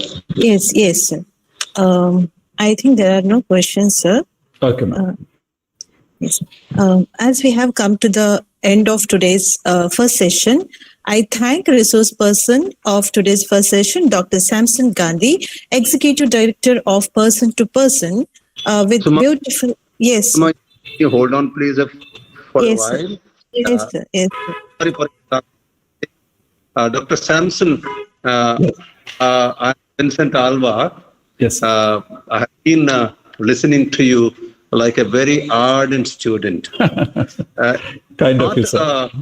So Vincent sir is the principal of Milagres College, the Yes, organizing college. Yes, I sir. gathered. Yes, thank Yes, you. sir. Yes, sir. Go ahead. it was not the teachers on counseling, but you have for nearly for 1.5 hours. Whatever you have told, you shared out of your experience will definitely help me in going forward in my future path, because you were so clear, crystal clear, and I am taken by and I'm awestruck by the precise use of words. And that is one of the strengths, I believe, of the counselors, because counselors speak less, but they speak precisely. I've become a fan of you, Samson, sir. The oratory Thank you, sir. and knowledge. Yeah. And I'm reminded by the poem of Oliver Goldsmith, Village Schoolmaster. Yeah. Okay. Thank you so much. Thank you so much. And it was a proud moment for me and for my colleagues, both the colleges, to have you as a resource person. Thank you, sir. Sorry for the interruption, Kusama. You can continue. Thank you, sir. Yes, sir. Yes, sir. So as we have come to the end of today's first session, I thank resource person of first session, Dr. Samson Gandhi, Executive Director of Person to Person, to enlighten all the teachers with beautiful thoughts and beautiful course. Firstly, to teach, learn twice, and focus on problems and not on other matters. Thank you so much, sir, Thank for you, the ma'am. wonderful session, sir. Thank you, Thank sir. you, ma'am. I thank principals of both the institutions, Dr. Vincent Alva and Dr. Shivarama P. I thank IQSP coordinators of both the institutions, Professor Luis Manoj Ambrose and Dr. Jairam Shettikar. A special thanks to all the participants across India who have actively participated and made this FDP successful one. Thank you. Thank you very much, Samson sir. Thank you very much. Thank you. Thank you, Kusuma madam, for anchoring the whole session. Thank you, participants. Thank you, principals, Manoj sir, Vincent Thank you, Alva Jairam sir, sir. Shivaram sir. Samson sir, thank you very much. Thank you. Because Have a good day. the feedback is really excellent. All the teachers enjoyed. Yeah. And definitely we will have another session with you for all the school teachers of Mangalore. Surely, sir. Thank you. We'll do so that, I'll sir. connect with you today evening, sir. I'll call you Sure. back. I know Yes, you sir. will not leave me. Sir, I have heard you from the beginning till the end for the fifth time. Yes, No, sir. I'm just going. Yes, sir. Thank you very much. I appreciate your persistence. Yeah, Thank you. every second is worth listening, sir. Therapy, we say therapeutic voice. Yeah. Yes. Thank you, sir. Thank you. Thanks. Bye. Okay, thank you all. We'll join again at 5:30.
Jairam sir? Yes, sir. Who is hosting the session, sir? Chaitra ma'am, sir. Sir, you'll have to wait for 5 more minutes because Yashwant sir is in an urgent meeting. He called me just now. He will take 5 minutes, he said. He will be joining 5 minutes late, he said. Okay, no problem. He has been called for an urgent meeting, I think, by Chief Minister, I believe. Virtual meeting. So it should be over in another 5. Already meeting has begun. Okay, sir, no problem. Yes. So participants, I request you all to please wait because if we get someone who is into what we're talking about this evening, I think we have to wait to listen to words from the horse's mouth because, and Sir CV will tell you, what is his credentials in this particular area of cybercrime.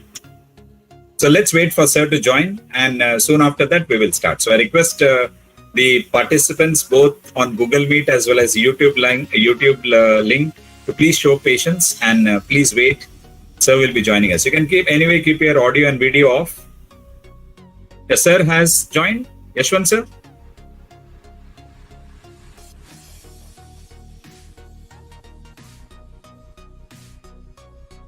When Kumar is presenting, Yashwant sir, are you there? Sir, good evening. Yashwant sir is there. Once again, sir. So you can stop presenting now, or else you can. Yes. Thank you, sir, for joining. I think you are on time. Yes, sir. Thank you, sir. Yes. I think. Sir, can you see my presentation? You can present the screen, sir, now, if possible. Sir, I'm trying. Yeah. You can just go to your slide. You click on the slide right now, sir. It will open for us. I'm doing it, sir. Yeah.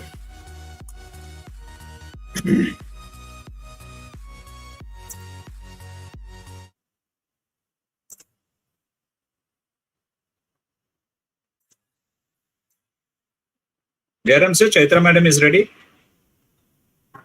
Yes, sir. yes, sir, we are. Okay, I think we can. Yashwant sir, can we start with your short introduction?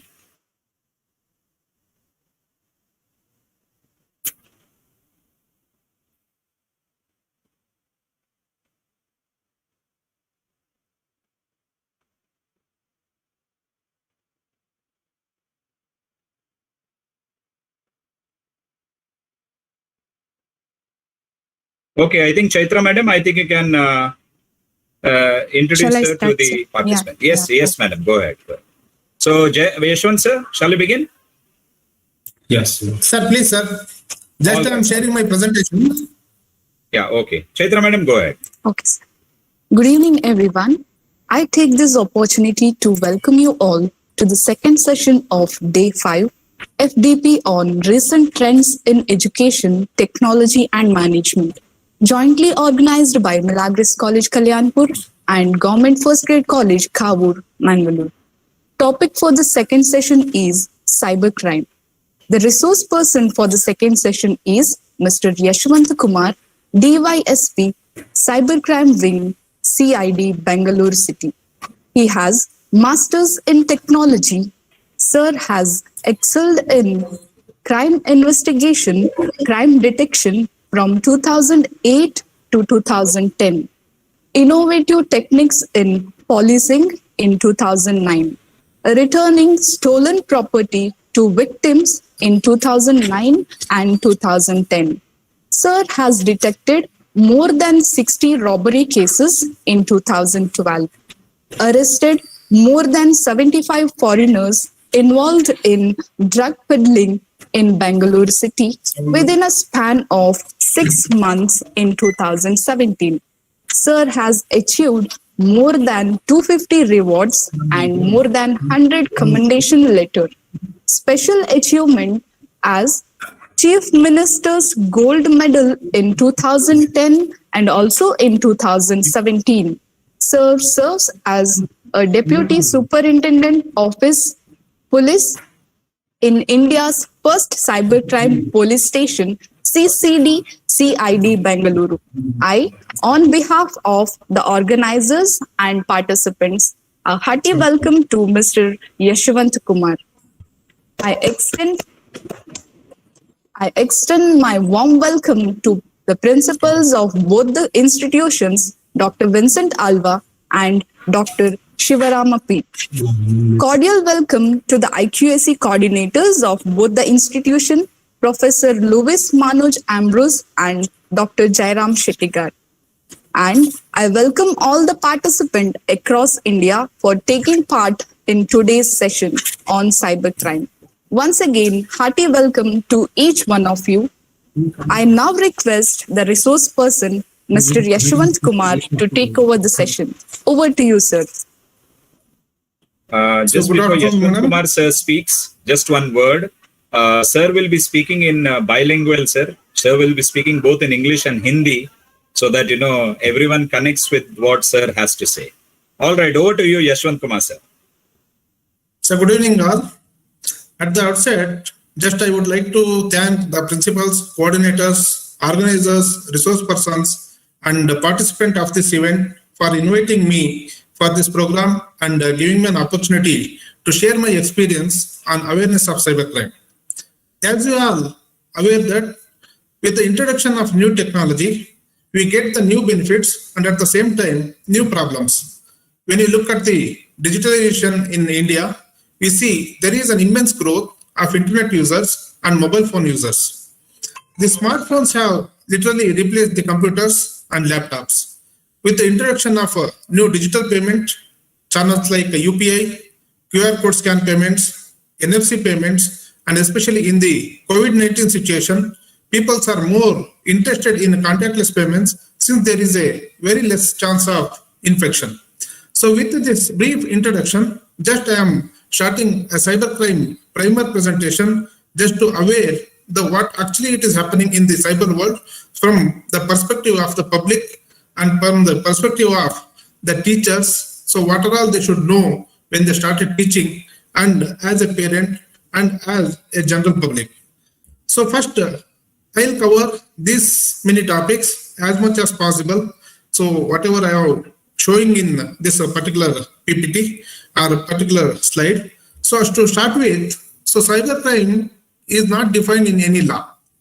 So as per the 10th UN Congress for Crime Prevention and Tracking the Criminal, the cybercrime is defined as the illegal means to use the electronic means for the commission of crime by using the computer as resource or computer as a target or computer as a tool. In practical aspects, cyber offenses are divided into card-related offenses and online offenses. So since it is a evening session, I'll start with one particular case story. So this is called the Ritu Kohli case. So it is India's first reported case for cyber stalking in 2001. So in 2000, so information technology has enacted and it is came into the force. In 2001, it is the first case. So one victim, so they created one victim's profile and started chatting as victim, and the credentials of the victim was leaked.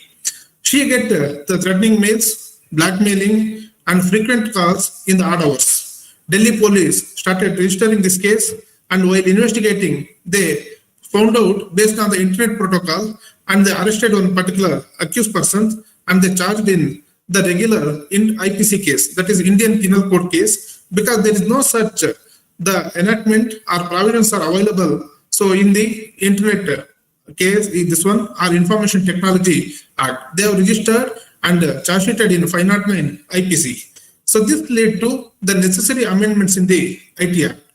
The second case is, it is Suhas Shetty's case. It comes under the India's first conviction case for posting obscene messages on the internet. So victims, they created victims a fake account and started forwarding emails as if in the Ritu Kohli case, and started chatting with obscene messages in Yahoo Messenger group. Victim received so many phone calls and she get harassed like anything over cyberspace. Chennai Cybercrime Police, they registered a case and arrested a victim, so who is not the victim's friend, who is the accused in this case, and they finally charge sheeted.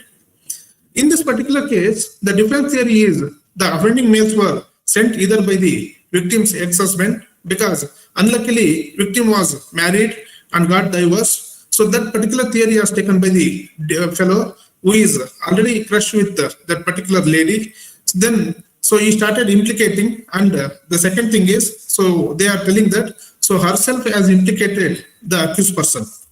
So this is the first case. They have validated the Indian Evidence Act, the secondary evidence in electronic form in the first case, and the court started appreciating the electronic evidence. And in this particular conviction, they started appreciating the electronic document forgery in electronic space or in cyberspace. And third one, they bought a maximum responsibilities for the intermediaries like cyberspace. So I'll go to the third case. Here, the doctor is a famous surgeon. Again, it is a Chennai-based surgeon. He started recording or capturing obscene photographs, videos of women patients and other girls with hidden cameras, and started uploading them on the net by using his friend and his cousin's assistants who is residing in abroad. He also floated his own website for this purpose and started uploading the clippings of the obscene content. So he is sentenced to 5 years in Information Technology Act as per Section 67 of IT Act and other cases. So he has sentenced to the life imprisonment. So finally, after 13 years, he moved petition for the Madras High Court, and with modified sentence after 13 years, he has been released. So all these cases, mainly it will tell about the milestone, how the IT Act and the content in the cyberspace has been emerged, and how it is penal and how it is liable, and what is the roles and responsibility of each and every person in this particular aspect.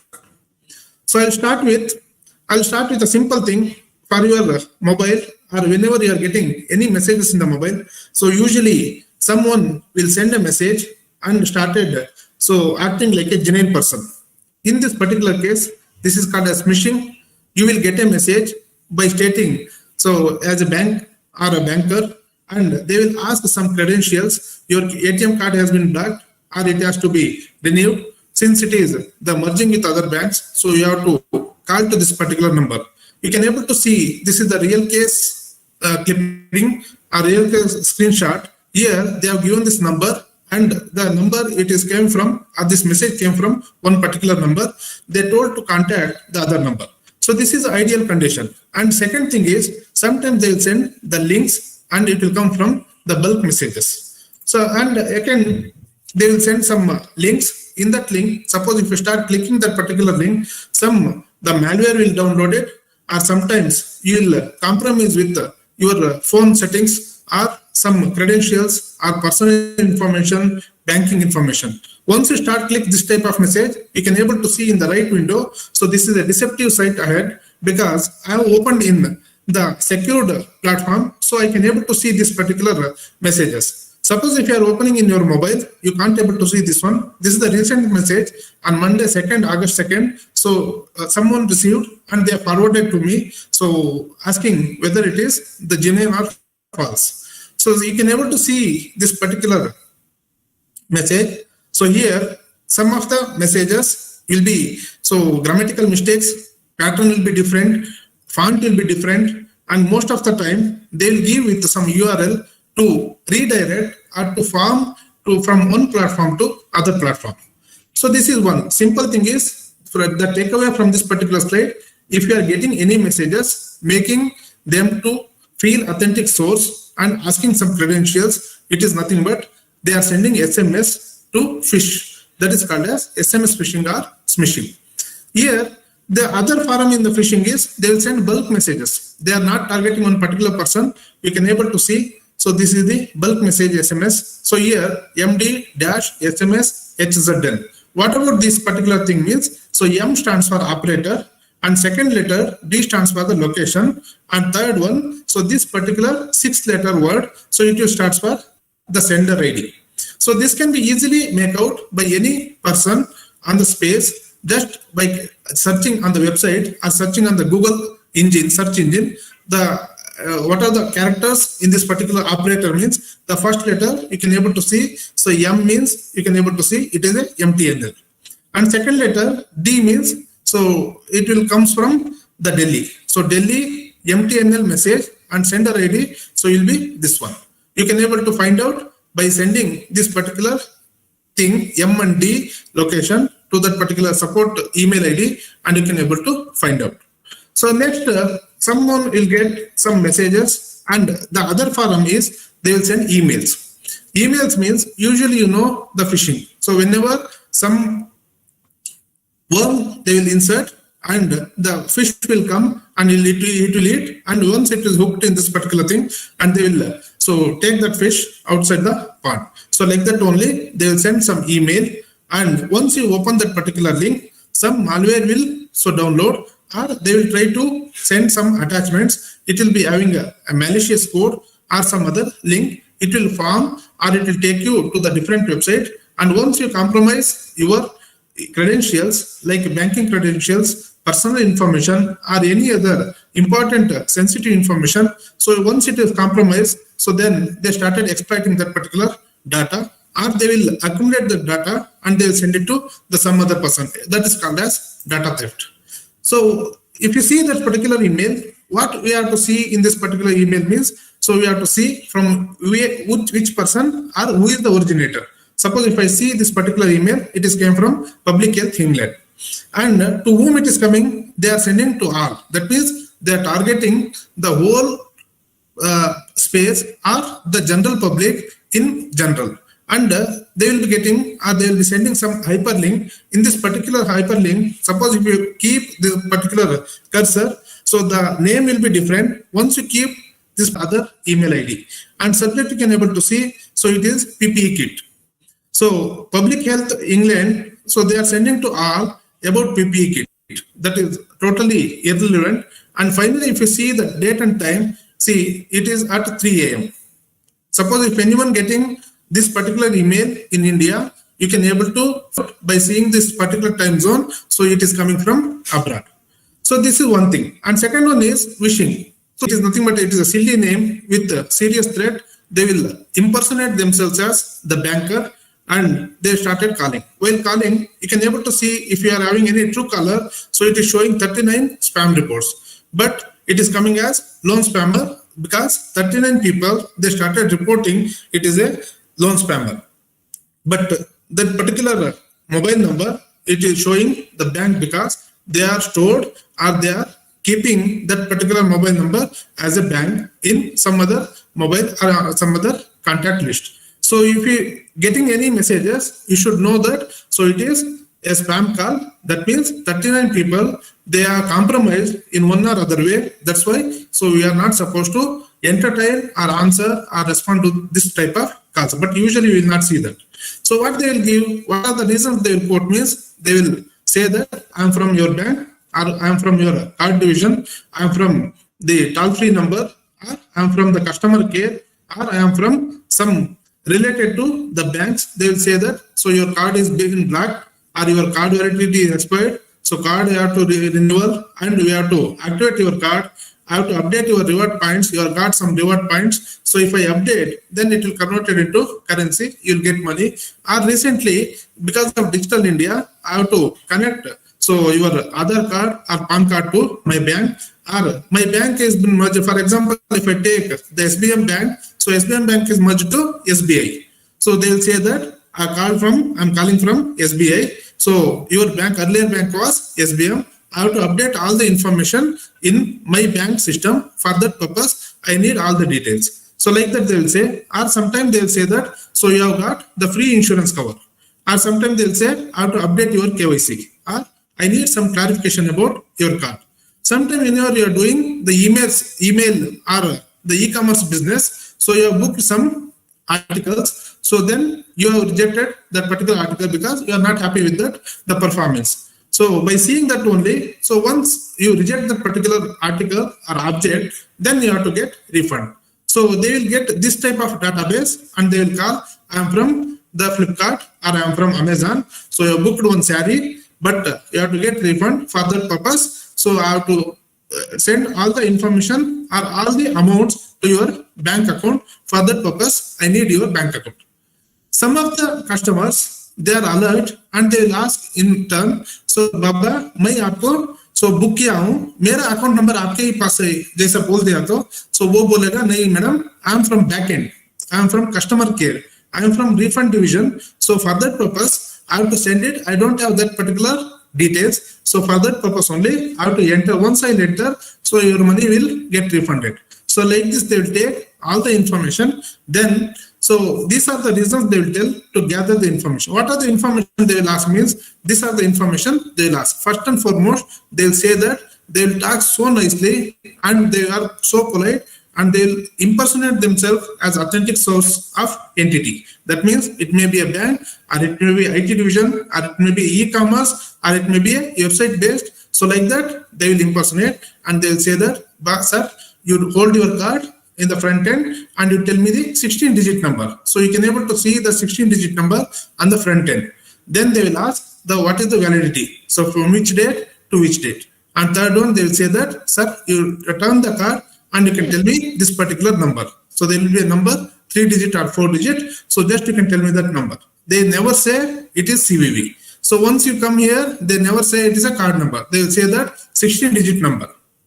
Then after this particular thing, the 50% of your identity has been compromised. Then they'll say that, sir, we are sending one message to your mobile number, registered mobile number. So once you get that message, you tell me the 6-digit. They never say it is OTP. So once you will receive that particular message, you will feel that, so I'm calling or I'm conversing with the bank employee, then you will compromise this particular OTP number. They never say it is OTP. They say that it is a rectification code, or they will say that it is a refund code, or they will say simply it is a code, or they will say that so it is the refund mechanism passcode, like that they will say, and they will get this particular mobile number or this particular OTP number, then they will compromise. Once they will get compromised, so the customer, he will get the message about the withdrawal or money transfer message, that is nothing but transaction message. Once you will get the transaction message, the customer again you will call and he will say, sir, मेरा पैसा नहीं आया, मेरा पैसा चले गया. जब वो बोलेगा नहीं सर, मैं अभी ट्राई कर रहा हूँ, ये जस्ट टेस्ट किया था, अभी आपका पैसा क्या गया है वापस, वो भी रिवर्ट हो जाएगा, ये और एक बार बोल दो जैसा, और एक बार ओटीपी लेगा, कितना बार ये सो बुद्धू बनेगा, उतना बार वो बुद्धू बना के पूरा पैसा निकाल देगा. So this is one thing. Second one is, in recent days, everything is scan and purchase, or scan and enjoy.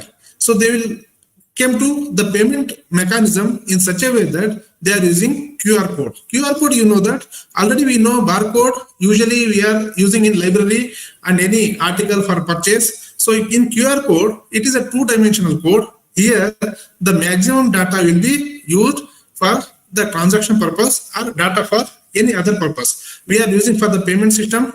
We are using for the website location. We are using for the GPS locations, or we are using for any other purposes. But the maximum familiar thing is, so payment mechanism, we are using QR code. Once you scan, it is a pictorial representation of the account details. So once you scan, so we are sending the particular amount from our account to the targeted account, so where the QR code is generated. So we should know that QR code, whenever we are scanning QR code, we are not receiving message, we are sending message from our account.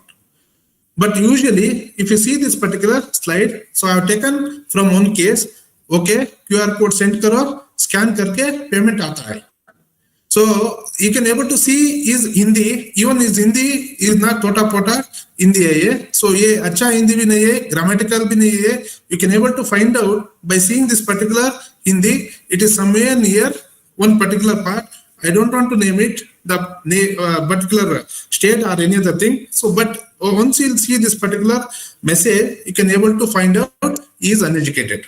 And main tragedy in cyber cases are almost all the victims are the intellectuals, and the person, accused person is a fail in SSLC or fail in 7th, or is not gone to the school, or sometimes, so you'll be maximum at JOC. We have arrested so many people. When we started interrogating, they are so very bad in education, but they are very good in using the technology. The next one is in QR code. In recent days or in future, if you start scanning this QR code, then so you are compromising your eSIM. eSIM means embedded SIM or electronic SIM. We are using SIM card, physical SIM card for our mobile phones. But in 5G or in future technology, already it is started in some of the handsets in Apple or even in Samsung, in some of the selected handsets without using SIM. So there will be a one particular chip at the manufacture stage. Once you send some particular message to the service provider, they will send this QR code. Once you scan that particular QR code, e-profile will happen in our mobile in that particular chip, which is embedded in motherboard. And once we start using that particular thing, there is no need of SIM and there is no photo. All those things will be there. Usually in Jamtara, in Jharkhand, you can able to see the series in online and different platforms. So they started using Jamtara crime, that is nothing but eSIM phishing. So here they started impersonating themselves as service provider, and they'll say that, so I'll send one particular QR code, you scan that, if you scan, so your eSIM card will be activated, otherwise your SIM card will get blocked. Like that they'll say, and they will create a fear, and they will make us to scan this particular SIM card. Once we will scan, we doesn't know what has happened to us, but they are created a SIM card in our name and they start committing crime.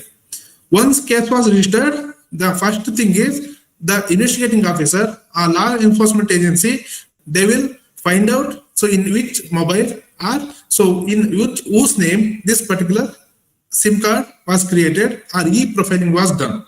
Then definitely, so it will come in some XYZ name, but the person using was ABC. So we have to take careful, or we should take maximum care while scanning any QR code. Then how they will take OTP means they will say that directly to read that particular OTP, or they will give some other mobile number and they'll send that, they'll say that to forward that particular SMS, or sometimes they'll send Google Forms. In that Google form, they'll write your name, then your mobile number, then your email ID. They'll create some fields in such a way that the OTP, whatever the OTP you are getting, your OTP. Otherwise, sometimes they will create what is your banking ID and password.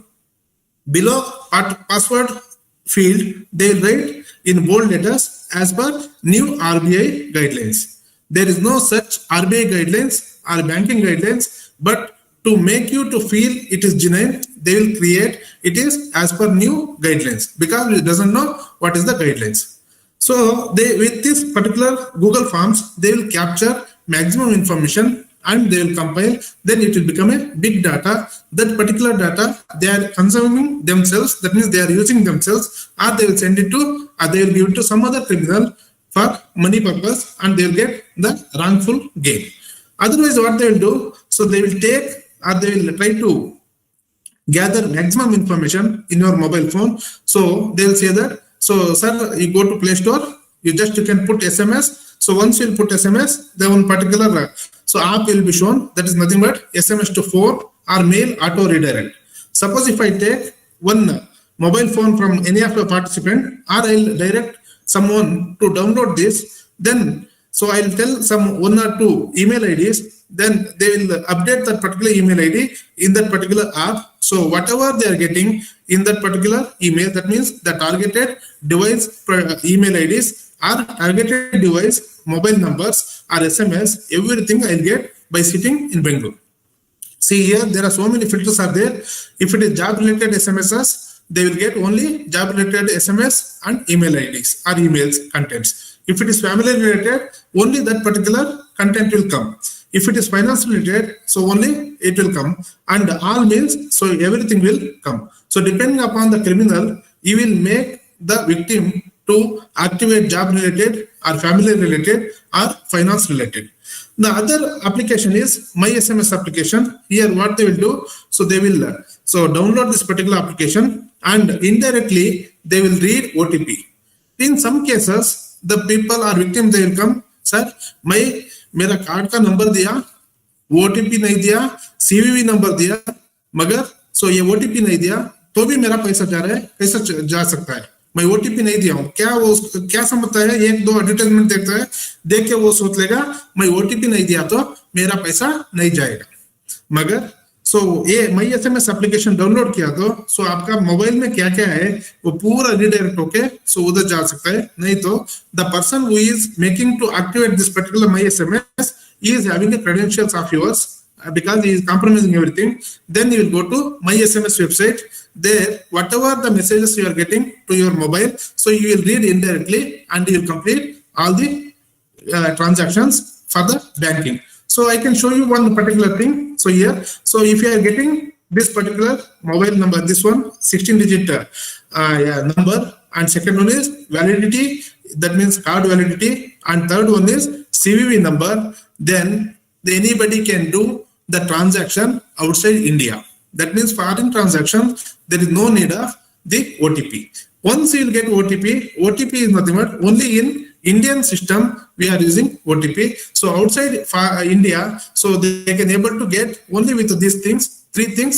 That means card number, and second one is card validity, and third one is CVV number. They can do any transaction outside India.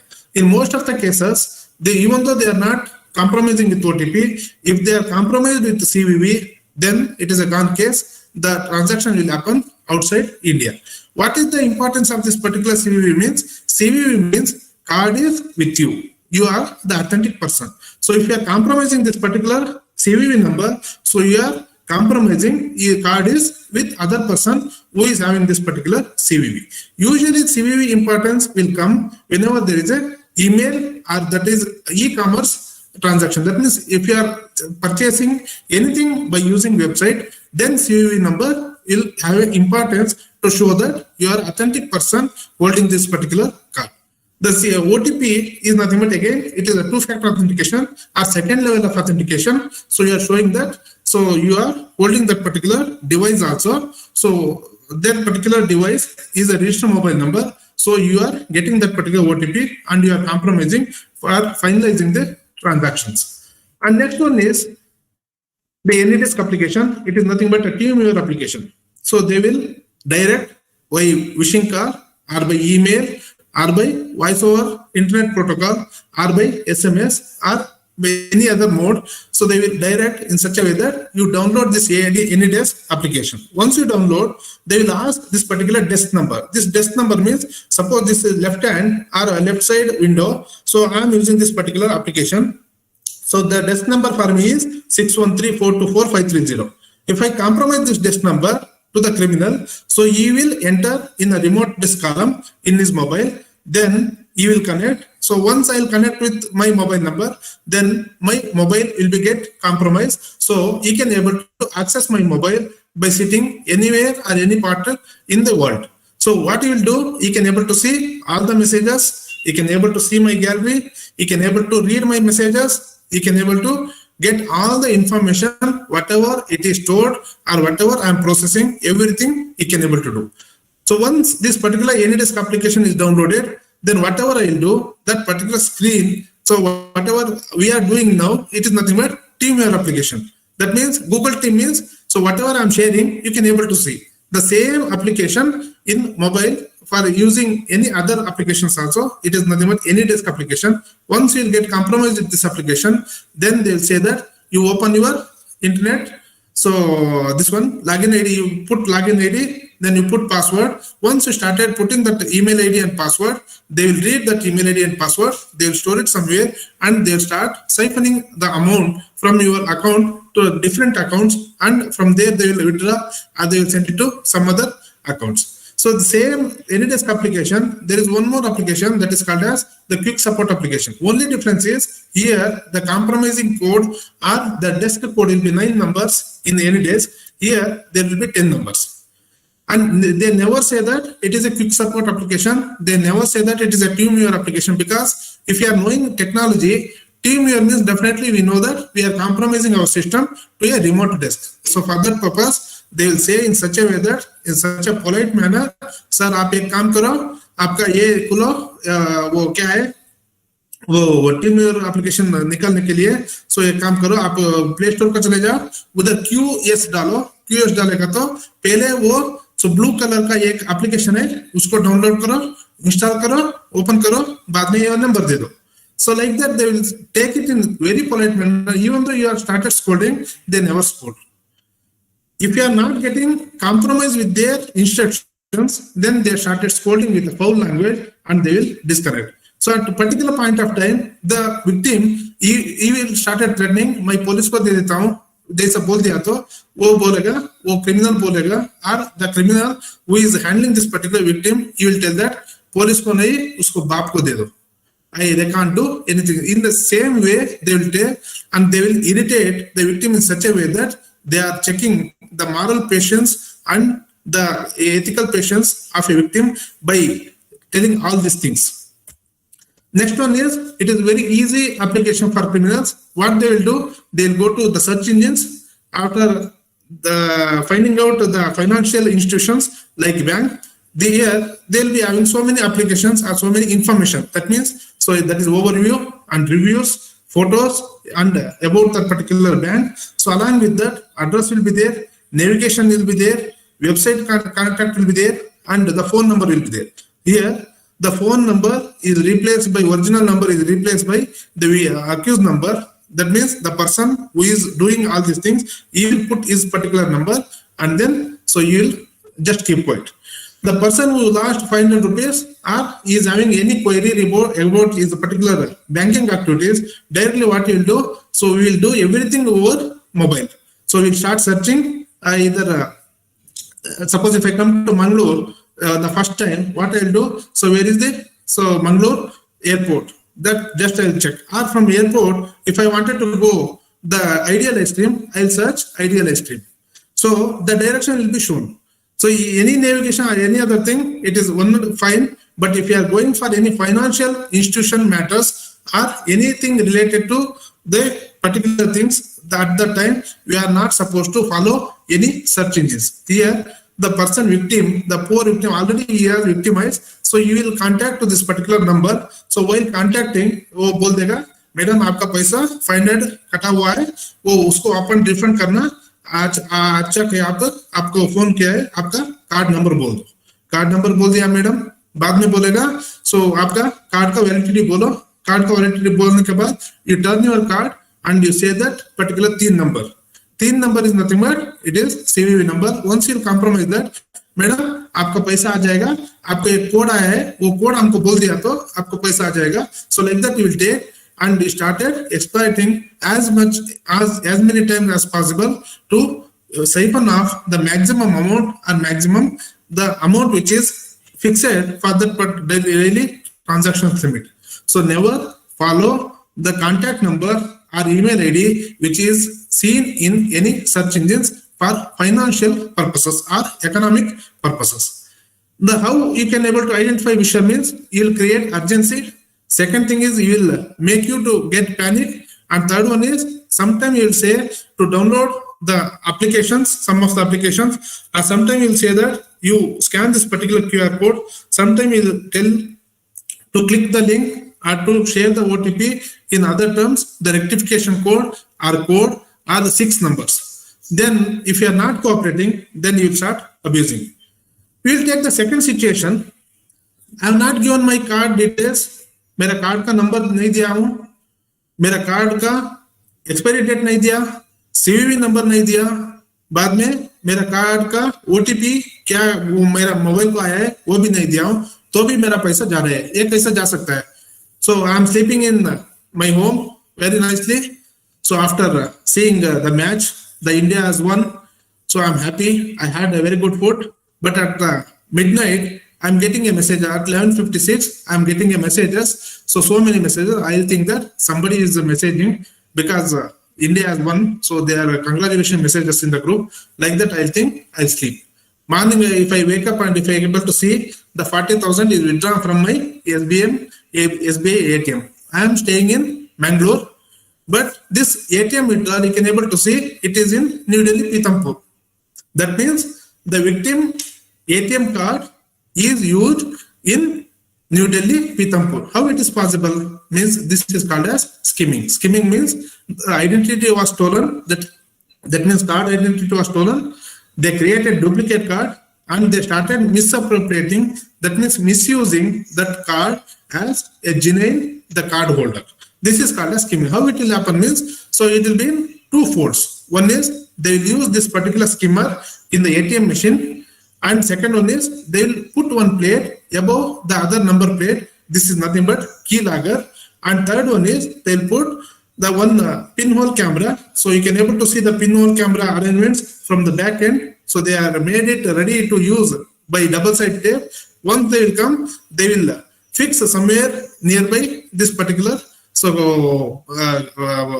keypad, so that they can able to see the finger movements. See, they will create this particular ATM card after capturing all the information. One is it will capture whatever the information stored in the magnetic tape. It will capture the skimmer. It will be same color. You can able to see the person is holding. This is the skimmer. This is the original card reader, which is embedded in this ATM machine. So they will read everything, whatever it is there on the magnetic tape. Second one is it will read the pin. Once they are getting the information with pin, they can able to transact. So third one is to cross check. Sometimes what will happen, so some of them, they are very genuine users, they are very alert, they will just keep the particular machine in such a way that sometimes the pin, whatever the impression, it will not be proper. So at that time, to cross check that particular thing, what they will do, they will put one pinhole camera nearby this particular plate somewhere in the ATM machine, so it will capture all the finger movements. So that can easily read the pin, whatever we are using that particular ATM. So one full day, at least it will work out for 7 to 8 hours, depending upon the battery capacity. All these things will be taken or purchased from the website, and you can able to see the one Alibaba website. Suppose if I request in Alibaba website, so my requirement is pen drive, but I'll write an email in such a way that, so you have to declare outside the box as pen. So once they are written as pen, so there will be so many the custom checks or any other checks they will neglect by seeing that particular the specification on the box. So this is one type. Other type is POS machine, that is point of sale machine. Here you can able to see in any restaurant or any malls. There what they will do, so they will compromise with the user and they will tell them to put this particular one circuit in their machine, and they will make to use that particular thing.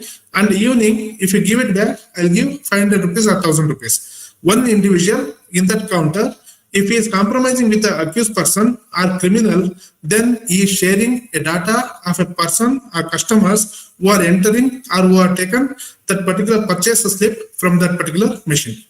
In some of the time, if anyone is asking, madam मेरा ये particular ये POS machine क्या है, ये नहीं चल रहा है, I'll use other machine, means you should get 100% doubt he is skimming your card.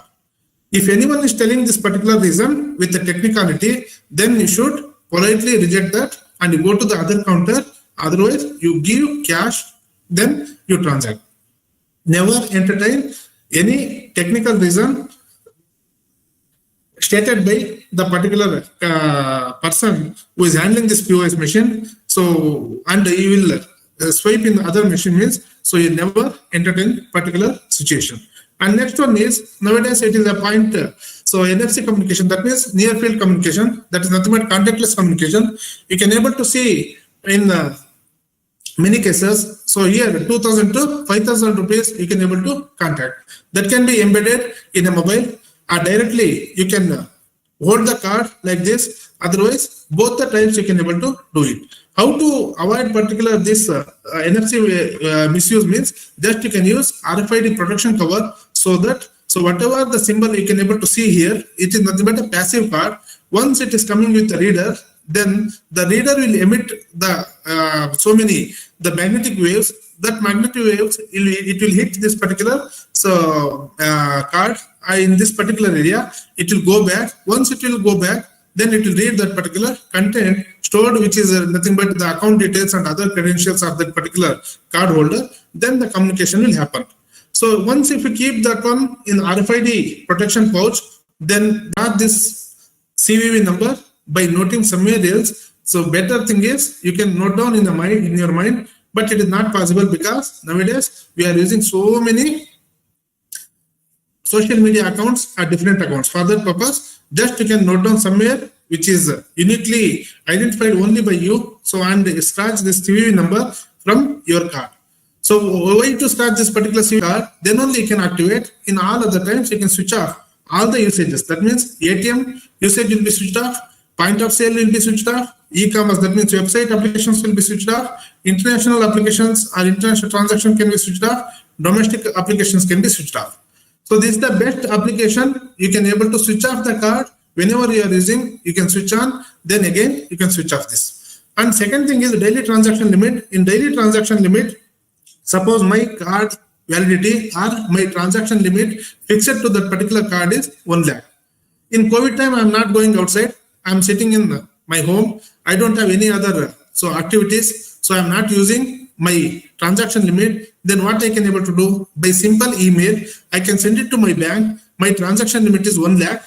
So just you can reduce it to the maximum transaction limit 5 lakhs for a period of 3 months in the locking period or lockdown period. So even my card is compromised. So how much the compromise or how much amount they can able to take? So suppose the date was changed, in the midnight they are using the particular card. Once the date has been changed, then 5,000 plus 5,000, 10,000 they can able to draw. So how much I can able to store or how much I can able to secure my amount means, so 90,000, 95,000 plus 95,000, 1,90,000 I can save with this simple, the daily setting, the daily transaction limit. And next one is, recently they have given maximum opportunity or maximum safeguard to the customers, but whatever the safeguard they have given by social engineering, they are getting all the information. For that purpose, recently they started OTP based cash withdrawal system here. So they are using only in the same network, that means with their bank network. Now it is not core banking like with other, the cross hybrid network has not happened. That means, so whenever they are using SBI card is used in SBI ATM, then before withdrawing the amount, one OTP will come. That OTP has to be entered in that particular ATM machine. Then only the cash will come. Suppose if I am using SBI card in Canara Bank ATM machine, then this facility is not available. So they are thinking to extend to the other banks also with a common switch. It may come in future because depending upon the crime rate, they started introducing the new security measures. What is the main difference between these things means? So these are all from the bank end. What will be the responsibility of the customer end means? Whenever we are using any ATM machine, try to use ATM machine which is in the same building of the bank. Otherwise, if it is not possible, any ATM machine which is secured ATM machine, that means so ATM machine with the security guard. And whenever you are using ATM machine, just to see the suspicious object, you can able to see the skimmer. That means wherever you are putting the card, that means card slot, just if you remove or just if you hold that particular thing, usually it will be fixed with double side tape or cello tape. You will get a sticky feeling, otherwise it will come out. And second thing is, you can able to see the camera. How you can able to see the camera? So minute camera means just you can take a photograph, zoom it. If it is a camera, it will show a bluish or greenish color, the circles in that particular thing. And third one is the keyboard. Just if you hold the keyboard, sometimes it will come out. And next thing is, whenever you are using, don't use the transaction slips. If you are taking the printout of the transaction slips, then you shred properly. So don't leave the transaction slip as it is, because the last 4 numbers or first 4 numbers will be there in that particular transaction slip. If it is come in contact with a criminal, so you will start using the social engineering, then you will gather more information by telling these are the last 4 digits. It will be reflected in my system, so that other numbers you have to give like that, they will tell and they will take the information. And whenever some very good customers, they are writing their PIN number, as you seen here, so they will write the PIN number also, and once they lost, the card is lost, PIN number is also there. Hello? PIN number is also there, then the total security measures are compromised. And whenever you are using swiping in any POS machine, it should be in your presence. It should not go outside the machine. or outside your presence. So your presence is very much needed. And other things from the customer end means whenever they are using, nobody should come back and stand. They may use mobile phone or they will use the shoulder surfing. And other things are card trapping. They'll just keep some hooks and the card will be trapped, and some fellow will come and will say that it has happened to me also. You directly go to the bank, it is next to this building, and you can report like that. You only redirect, and after you are going outside, so you will use that particular situation and you will misuse that particular card. Or some remote observation will be there, or pickpocket may happen, robbery may happen. You can able to analyze or you can able to recollect. So one lady, she was brutally assaulted just near to the Alsur Gate police station. It is 200 meters, Corporation Bank ATM. And finally, that particular accused person was caught in Andhra Pradesh by Andhra police. So that may happen, or distraction. You are withdrawing 1 lakh rupees. The person who wanted to make attention diversion, he'll put 10 rupees or 100 rupees 5 notes, and he'll say that, Madam, aapka paisa gir gaya. Once you start collecting those, the trap amount, then parallelly, so you will take your amount unknowingly, so you lose lakhs of rupees only lalach ka paise ke liye bade paise chale jayega. Sometimes they will use the ATM splitting. ATM splitting is nothing but, so they will use the malware by compromising the key. So usually that particular key will be available with the person who is the third party. He is filling the amount in the ATM machine. So that key will be compromised. Then you will use simple the USB pen drive. Then you will use insert one particular malicious code. Then once you will use the malicious code and you will fix the time. So after some time, usually in between the dawn and dusk, you will collect all the amount. The ATM start splitting all the amount, whatever the amount is there inside the machine, it should start splitting outside. Then you will collect, you will go. Sometimes the persons, they will stuck that particular amount and they will say that paisa nahi aa raha hai, aap chale jao, aap jaake dusre ATM mein check karo, idhar paisa nahi hai, like that they will tell. And once the victim is gone out of the vicinity, they will collect that particular amount. So this may be one thing. And sometimes recently they started using, they will put one simple board, this ATM machine is out of order. So next you go to golden seconds rule, like in a golden hour rule in accident. Golden hour rule means if anyone met with an accident, if he is shipped to the hospital for a treatment within 1 hour, the survival rate will be more. Like that, in cyberspace or in cyber crimes, if any person has compromised with a criminal by telling his details, sensitive information, personal information, or banking information, if it is related to the financial information related to the bank, first and foremost thing is you have to block your ATM card. To block your ATM card, what you have to do, you are not supposed to do, see the Google search engine, because you know what happened if you search the Google search engine. And you are not supposed to call to any customer care number. There you can able to by using internet. Only thing is, turn your card, there will be a toll-free number printed on your ATM card. You call to that particular number and you tell them to block that particular ATM by telling the ATM card number. Otherwise, usually after this session, tomorrow, your first homework will be, or first thing will be, you should keep your bank manager and assistant manager mobile number and residential numbers. And second thing is change your PIN password or security questions. And third one is verify the transactions, fraudulent transactions, how many transactions it is happened. So once you can able to see the transactions, you can know what is the tune of amount you have lost, and capture the screenshots, because if you keep the screenshots, it will be very easy, because so by virtue or by panic, you may lose or you may delete the some of the SMSs by trying to send to some other person, you may delete. For that purpose, capture as much screenshot as possible, because you can able to zoom and you can able to see the information. Finally, so you report to the bank by email or by any other mode, then come to the police station, because bankers have to take the initiation. Next, the legal steps will be taken by the nearest police station or cyber police station or cyber economic offense narcotic police station, which is acting as a cyber police station, or will be acting as a cyber police station in Karnataka, or any cyber cell across the country or across pan India.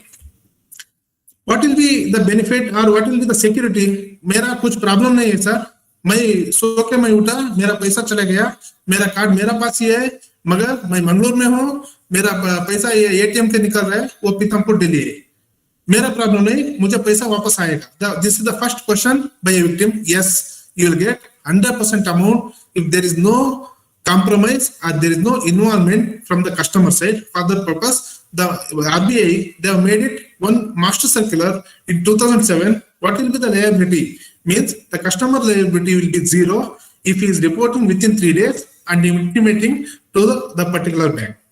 Suppose it is not possible to intimate within 3 working days. It is not 3 days, it is 3 working days. Second Saturday, Sunday it is holiday, those will not be counted. Then from Monday, suppose your card will get compromised on Friday evening, then Monday, Tuesday, Wednesday you will get. So that means 3 working days. More than 3 working days, up to 7 working days, the amount will be deducted, some part of the amount that you can able to see in the right hand column. And if it is exceeding 7 days because of genuine reasons, then there will be a board in the bank. They will decide how much amount they have to deduct and how much amount they have to give. Then other thing is UPI fraud. Recently in COVID situation, so people wanted to give some part of amount to the PM Care Fund. So for that purpose, one fellow, he has created one more the ID instead of the PM Cares at SBI, that is the correct email ID. So he created PM Care at SBI. So all the amount, it is started diverting some of the amount because we don't know PM Cares is correct or PM Care at SBI is correct. So people started saying, take your SIM card and you will put it in your Ease Mobile. Then your mobile service network will goes down or it will disconnect, and the criminal, he will activate his SIM as if you are using. Then you'll go to some shopping applications and you'll almost all, whatever the amount you have, you will siphon off by IMPS or any other transfer mode. So finally, so you will not know anything because your SIM card is blocked, and finally you will go to the service provider, you will take one more SIM card. So if you are having alert about this particular cyber cases, then only you will go to the bank. Otherwise, if you know the bank manager, he will explain, sir, आपका पैसा इतना cut हो रहा है, आप कभी भी ऐसा इतना पैसा ट्रांजैक्शन नहीं किया, आप एक बार चेक कर लो जैसा बोल दिया, तो जब आप चेक करते हो, चेक करने के बाद में सो उतना पैसा चले जाता है, वो पैसे को आपको मालूम होता है, बाद में आप कंप्लेंट करने के लिए आप इरादा करते हो, नहीं तो नहीं कर सकते हो, because you don't know what is the transaction details because it is coming to the new SIM. And second thing is, usually you don't have a practice of checking your bank statement. So by seeing this particular slide, you should know whenever your SIM card is going out of service, that means if it is not connecting, if it is blocked, first and foremost thing you have to do is you should call to your bank and you should say that Mera account without my written consent, don't transact my account or don't give any consent for the withdrawal. And second thing is, go to your SIM card and you can take new SIM card. Parallelly, you can ask your service provider, anyone has taken SIM in your name, because it is your personal detail they will provide. If you are going and asking somebody's name, then they will not give. If it is connected to your personal issue, definitely they will provide information. Then finally, you can lodge a complaint to the particular law enforcement agency. Other thing is, it is having a one crime and many names, which is nothing but you can able to see the 4 email IDs. You can able to analyze 4 are same or different. Just you can have a look. So all are parcel@gmail.com. This also parcel@gmail.com. So again, parcel@mail.com, parcel@mail.com. See here, the first one is parcel@gmail.com. Second one is, instead of L, I made it a capital I. That is, again, it look like parcel. So third one is parcel@mail.com. So again, Gmail and mail both are looking like one are the same similar and the naked eyes without noticing much. And fourth one is, instead of parcel, I'll write PARCCL. So like this only, the business email will get compromised. They'll have some information, then they'll send by creating the similar email IDs, by creating the panic or by creating the urgent request or by using some techniques. मेरा ये account मैं block कर रहा हूँ, दूसरा account को पैसा भेज दो, नहीं तो मेरा ये अकाउंट ऑडिट हो रहा है, उसी दूसरे अकाउंट को पैसा भेज दो, like so they will give reasons and they will take it to other country. That means, so instead of one particular targeted account, they will take it to the other account, that is the phishing account or that account connected to the accused person. Next one is the loan app case. Just I will skip at this stage because shortage of time. Just I will go to some of the tricky cyber crimes. Here you are getting one particular mobile number. If you see that particular number, it is reflecting your mobile number, you are getting a call. In second situation, you are getting a mobile number in such a way that you are looking like that particular number. The first 6-digit number, it looks like it is your principal number. And third one, you are getting a mobile call in such a way that, so you are getting, which is not possible on that particular telephone network. That means you are getting 1, 2, 3, 4, 5, 6, 7, 8, 9, 0. 9 to 1 and 0. And fourth one, you are getting a mobile number which looks like a bank or authentic information. What about these things? This is nothing but a simple trick. This is called as spoofing. If you see this particular, you can able to see that. So this lady, she is thinking that one girl is calling, but this fellow accused person or criminal, he is calling and he is impersonating or he is showing his identity to this particular girl as a girl. This is called as spoofing. Spoofing can be done. It is nothing but a hoax or trick or to deceive, to get or gather the information. It can be able to do it with SMS or by phone call or by GPS. That means I'm sitting in Bangalore. I can show to my friends in such a way that I'm sitting in the Delhi or I'm sitting in Bombay. So it is possible with GPS. It is possible with email. It is possible with IP, and it is possible with website.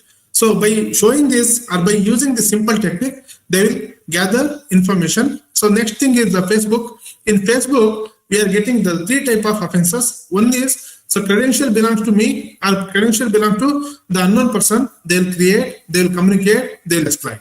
Second one is, I am a victim, communication belongs to me. They'll create one more Facebook ID in such a way that they are using my phone number or they are using my photograph, they are using my name and they are using my organization details.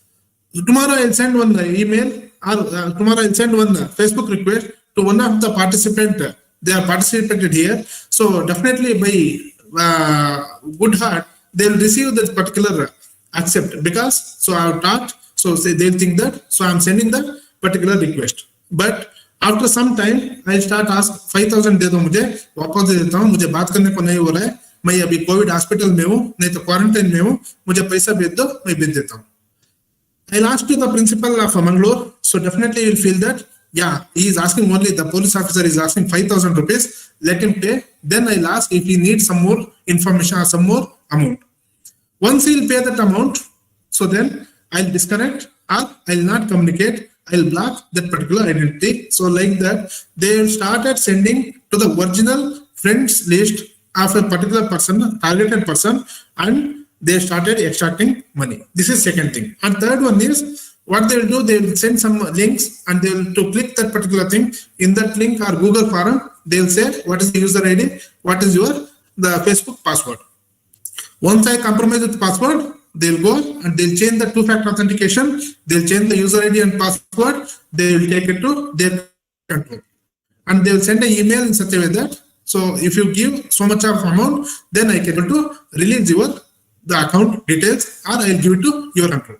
They'll take money, they will exploit, or they'll take as per their personal greed, or they'll make it to do some other thing which may be legal or illegal. By all these things, they'll start blackmailing.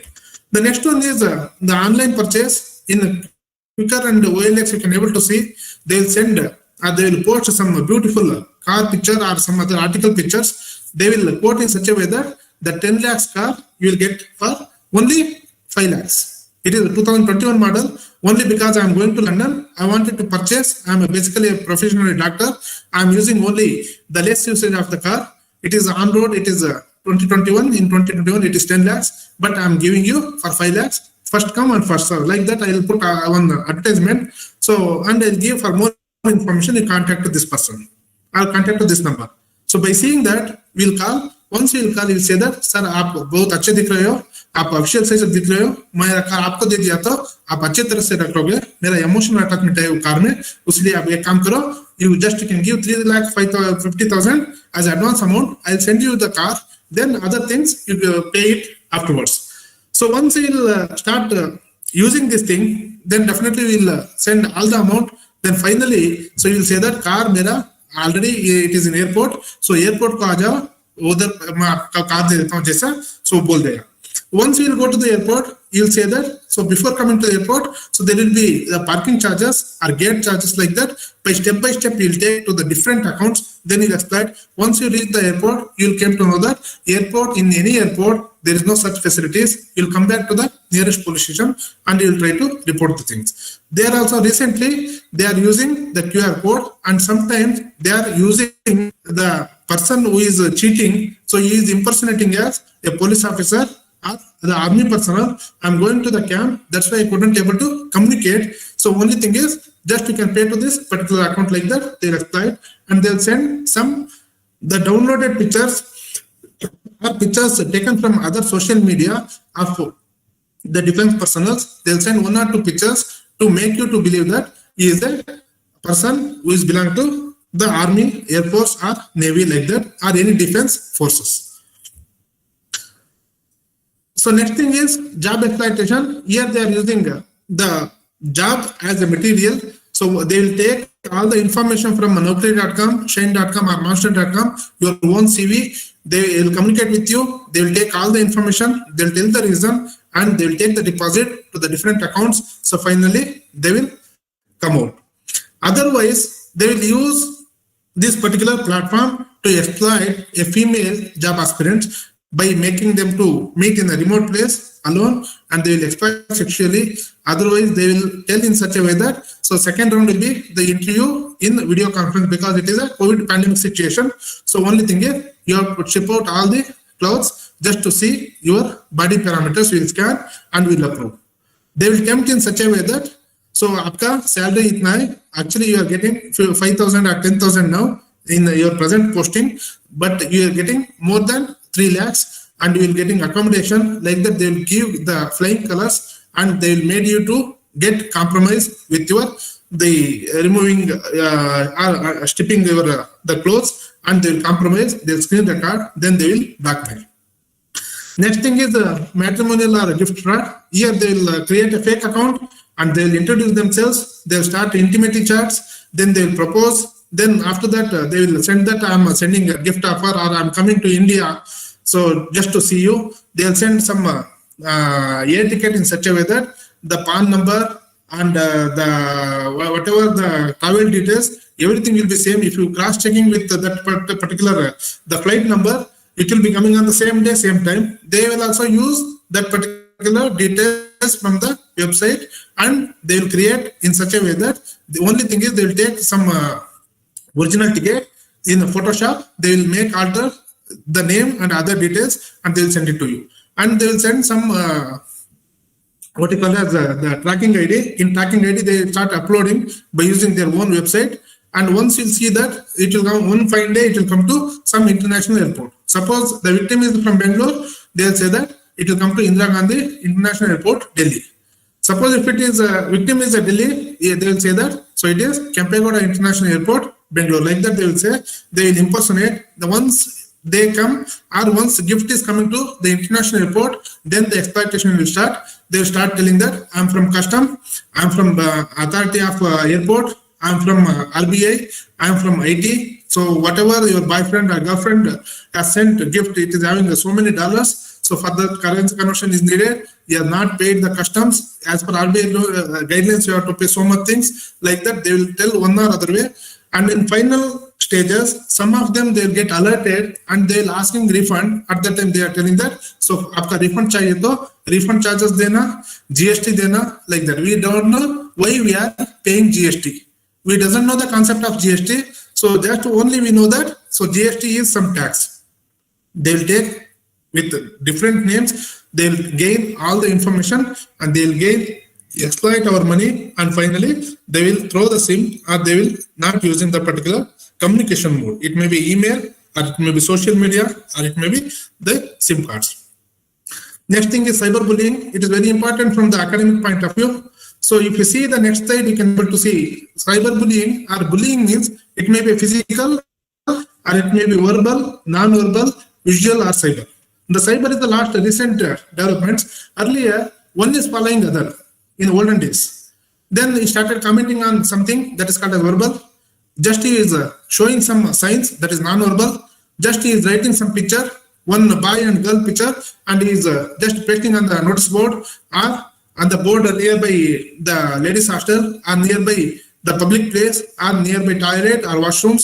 That is called as visual bullying. And recently, it is started using on cyberspace. Why cyberbullying is so important and so prominent means here the space is limited in physical or verbal, non-verbal or visual. In physical thing, the space is very less. It is connected to one particular jurisdiction. Here, the space will be the cyberspace, and many can able to see within fraction of a second, and it will create an impact in such a way that it will destroy the image, it will harass, and it is continuous. Moreover, it is giving the maximum panic, and so it is transiting the mode or the psychological impact on a particular person who is get victimized. The next thing is the child pornography, which is nothing but child sexual abuse pornography or child sexual abuse material. Here the person who is using a children for sexually explicit act or conduct or obscenity or indecency and sexually explicit manner. Here the simple thing you should know is the browsing a child pornography is an offense. Simple thing. More than that, anything you will do, that is again, it is an offense. That means suppose if you are searching in a search engine, if you go to the Google, if you type child pornography and if you click, the offense is completed. For first offense, it is 5 years and up to 10 lakhs. And second, it is up to 7 years and up to 10 lakhs. So for that purpose, so child pornography, and it is connected with the Prevention of Children from Sexual Offences Act, and Juvenile Justice Act will come. So along with this, so many other acts will also come. So cultivating, creating digital images or browsing, seeks, that means downloading or collecting, advertising and transmitting, publishing, anything apart from browsing, any exaggerated is an offense, or anything which is more than even browsing is an offense. So the simple thing is, if you browse, it is an offense. Next thing is voyeurism. We can able to find out after Nirbhaya case, these particular provisions are included in the penal sections. So any man, it is against a woman by a man. Any man watches, captures, publishes or disseminates any images or any content of a woman who is engaging in a private act. She will think that I am alone, so I am just living in my space and nobody is watching. So at that particular time, somebody is peeping, watching, or taking photograph, or recording video, or in video call, they are recording something, then it is an offense. Or if they are transmitting, or if they are sharing to other person, or over any media or social media, is an offense. Next thing is violation of privacy. Here, it is gender is neutral. Any person who is intentionally or knowingly captures or publishes or transmit any information which is connected to a person without his consent or knowledge in private area of that person. For this purpose, I'll tell you one simple example. So recently, or in any mall, if anyone is capturing the images or the movements in the dressing room or changing room, that is nothing but violation of privacy. It is exclusively fitted for violation of bodily privacy. This particular act comes under that particular provision. So next thing is sextortions. They will start sending so many emails and they will capture the privacy information. Then they will start blackmailing. That is nothing but sextortion with the domination.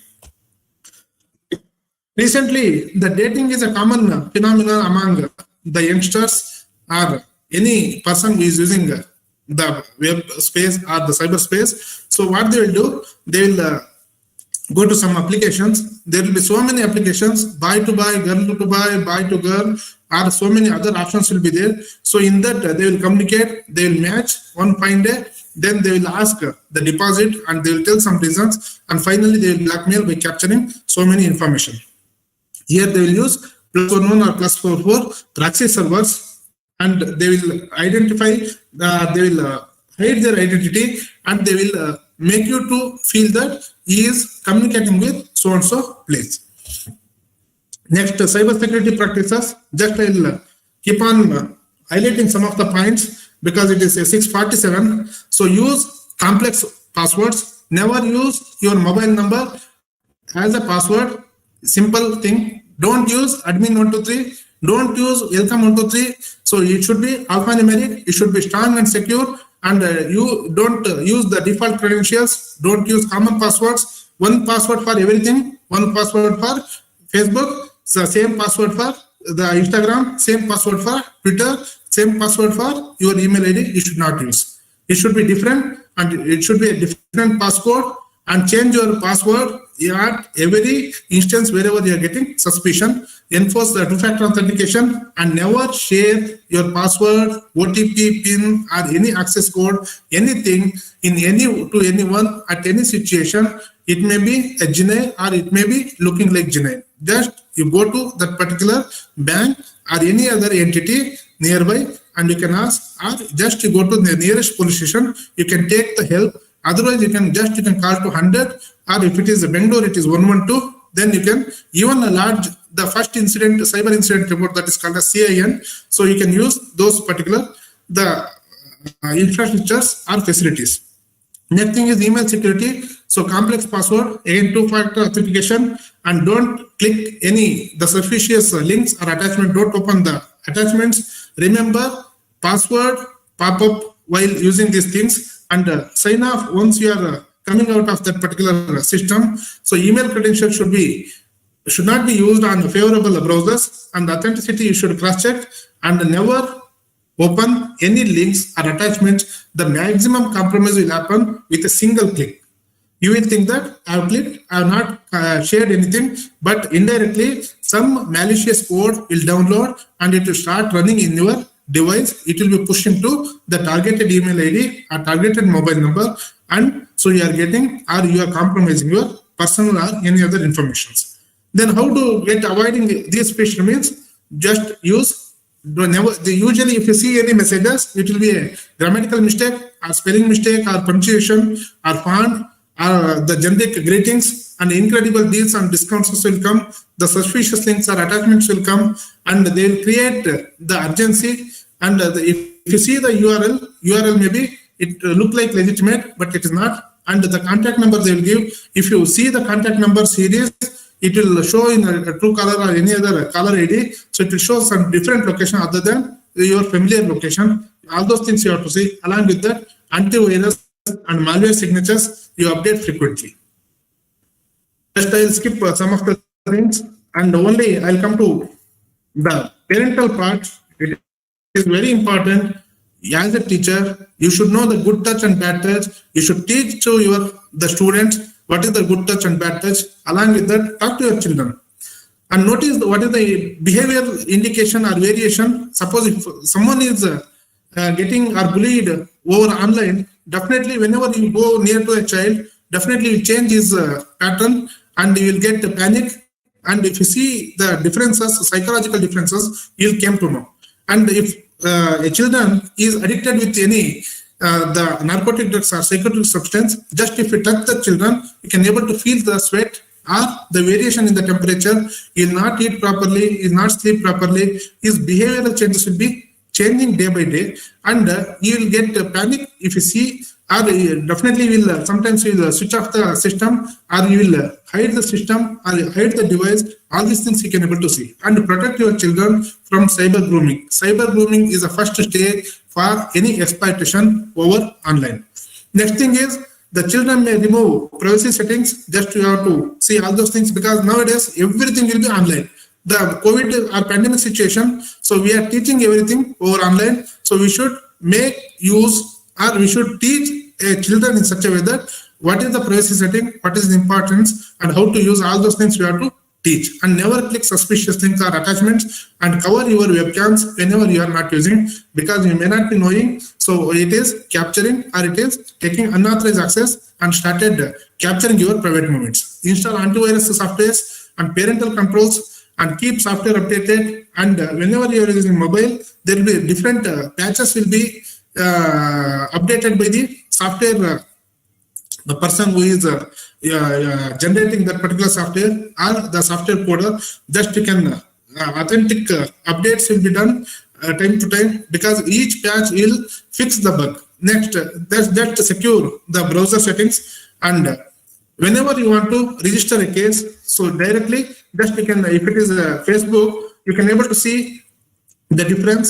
So which is original, which is duplicate, you can't able to see. But usually the less friends which is created recently will be a duplicate one or the fake one. You can able to see both are with the same name.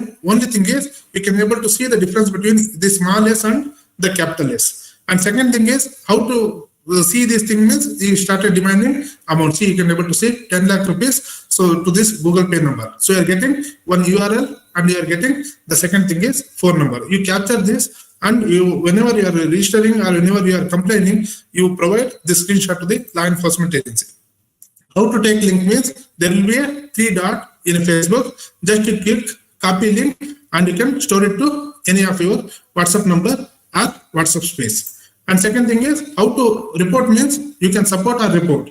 So support means somebody is victim, just I am supporting. Report means I am the victim, I am reporting to the particular profile. So directly you can report. You can act like a police officer, just reporting this thing, and then you can come. So once you click this particular report thing, there will be a different option. You can able to see harassment or bullying, fake name, fake account, all those things. Whichever is appropriate, just you can highlight that and just you can click, and even you can able to block that particular thing. So same thing in the Instagram. So after that, so whenever you are getting any information which is not unnecessary or inappropriate, then you have to take some links which is uploaded in YouTube. For that purpose, you go to the share option, then copy, then you can paste it in your WhatsApp with this one. So this is the link. This is nothing but the digital fingerprint. It is called as URL. That means Uniform Resource Locator. It is just like the exact address of the conventional address. How to report? Sir, I am in locking period. I can't able to go outside. The police people will catch if I go out. How to report this type of cases in pandemic situation means there is one cybercrime reporting portal which is run by the Ministry of Home Affairs. There if you go, you can able to report directly, report anonymously, or report on track. Here there are again 2 types. One is related to the woman and child, other is related to the other cyber crimes. So you can go to the cyber police stations or local police station or any cyber cell or directly by using portal. So this is the cybercrime readiness in Karnataka. It started in 1999 CID cyber cell. In 2001 first cybercrime police station. 2013 in different range levels. 2017 so it is started in first cybercrime police station for Bangalore city. I was the inspector, first inspector for that cybercrime police station, Bangalore city in 2017. Up to 2019, I worked. Then 2018, the cybercrime police stations in each district started, called as Sen police stations. So then in Bangalore, so we have proposed to open so many police stations. So government accepted and appreciated, and it has opened 8 police stations, which is under the control of Deputy Superintendent of Police. That is a DCP, Deputy Commissioner of Police in each division. So now 8 police station is running along with one Sen police station, one cyber police station in the CID, the first police station, and the cyber police station for total Bangalore city. So 10 police station will be there in Bangalore city along with the different one police station in Sen police station in each district. So at the end of the day, after learning all these things, why cybercrime will happen means it is only because of our greedy.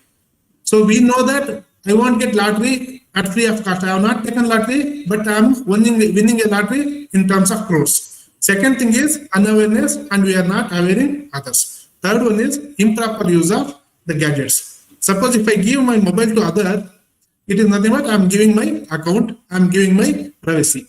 You should not give your mobile, or you should not give your gadgets, or you should not compromise your email ID.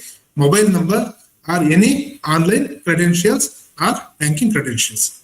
So here my topic will close. So any question, please ask. If possible, I'll try to answer at this stage. Otherwise, you can take my WhatsApp number. You can communicate. Only thing is, my sincere request is just you can WhatsApp once, then definitely I'll come back to you whenever I am free. Thank you, Yashwant sir. You can close your presentation, sir. Stop presenting. Thank you, sir. Yes, sir. Yes, Karthik sir, you can go ahead. Sir, the session was very informative one. Thank you, sir. Sir, you. I have one question, sir. It is like a case study. Let's say I am using a simple keypad mobile phone, which is not possible to install WhatsApp. And I have kept my mobile phone on the table. Let us say I have gone for the restaurant. I forgot to take it. Now the unknown person may use the number and he will create a WhatsApp. Let us say it is a third party. He is creating a WhatsApp by using the third party application, that is an unknown source. Okay, and he will go for a two-step verification. Now my question is it possible to identify the person? And can I delete WhatsApp account? Yeah, very good question. The first thing is, knowingly, unknowingly, you have compromised your mobile phone with a small dereliction. Your mobile phone is like your life partner. Correct. Okay. So you should take maximum care in such a way that you are not supposed to give opportunity for any type of compromise. Here, what will happen in your case, he used your mobile. Once he is downloaded the WhatsApp in his mobile, the rectification or the activation code will come. He has taken that activation code. He might have been deleted that same SMS from your mobile and he started using. Whether I can able to report? Yes, you can able to report and it is possible to track. Only thing is, it is a time consuming process because any WhatsApp or Facebook, the server is in USA. Recently, 2021 guidelines for social media and digital media ethics and OTT platform.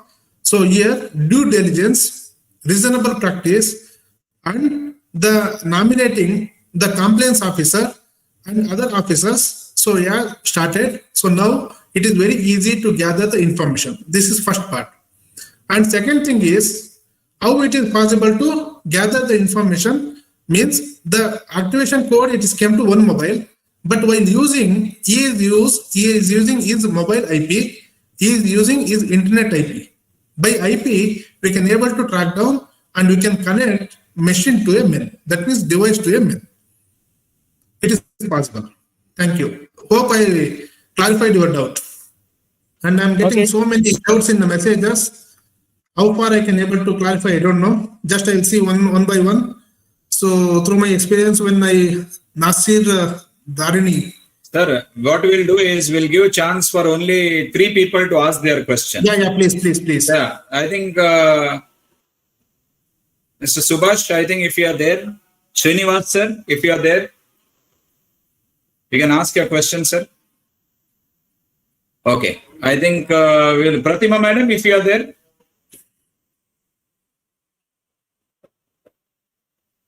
Okay, all I've asked questions. Sir. Yeah. Only one question. Please go ahead. Yeah, can you hear me? Yeah, perfect. I have many questions, sir, but I think, yeah. Sir, I want to know about Pegasus. Here, it's possible to take data without even a link, OTP or anything. It's just with the use of phone number, mobile number. Usually we do purchases in malls. So we give a mobile number. So isn't it too dangerous to even share mobile number these days? Yeah, because we will win a prize. That's what she's saying. Madam, this is a prize winning question. As per me, yeah, I'll suggest 2 things. in very simple method. Anyhow, it is a common practice to use two mobile numbers nowadays. Correct. Just you can take a keypad mobile, you take one separate SIM for any other activities, which is isolated by your banking activities. Correct. You can give it to anyone whenever you want to use, just receive, otherwise never receive any calls. Make it silent. This is one thing. And second thing is, whenever you are using your mobile for economic or banking these things, then don't use the same mobile number for receiving OTP. There is a facility to receive OTP, 50% of OTP to your email ID and 50% to the mobile number. So both or anyone. Or you can use the other mobile. So it is called as crossover device. So I am using the smartphone, but I am not receiving the OTP to the smartphone. I am using to my keypad mobile. Then nobody can hack, nobody can do Pegasus, nobody can do anything. If it is a keypad mobile, it is hacking free unless otherwise. In the first case, someone has asked, so by keeping the mobile and he is going to outside unknowingly.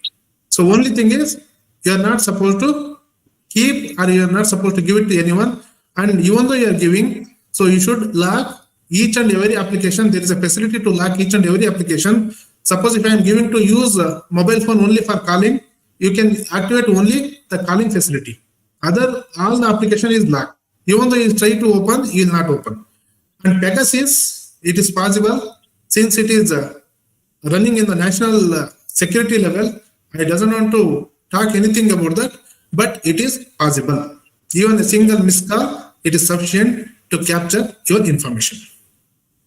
Okay, sir. Thank you. Sir, is card cloning a reality now? Cloning the Yes. card? Yes. Okay, It is nothing but skimming. Through skimming, you're saying? Yeah, it is nothing but skimming. Okay. All right.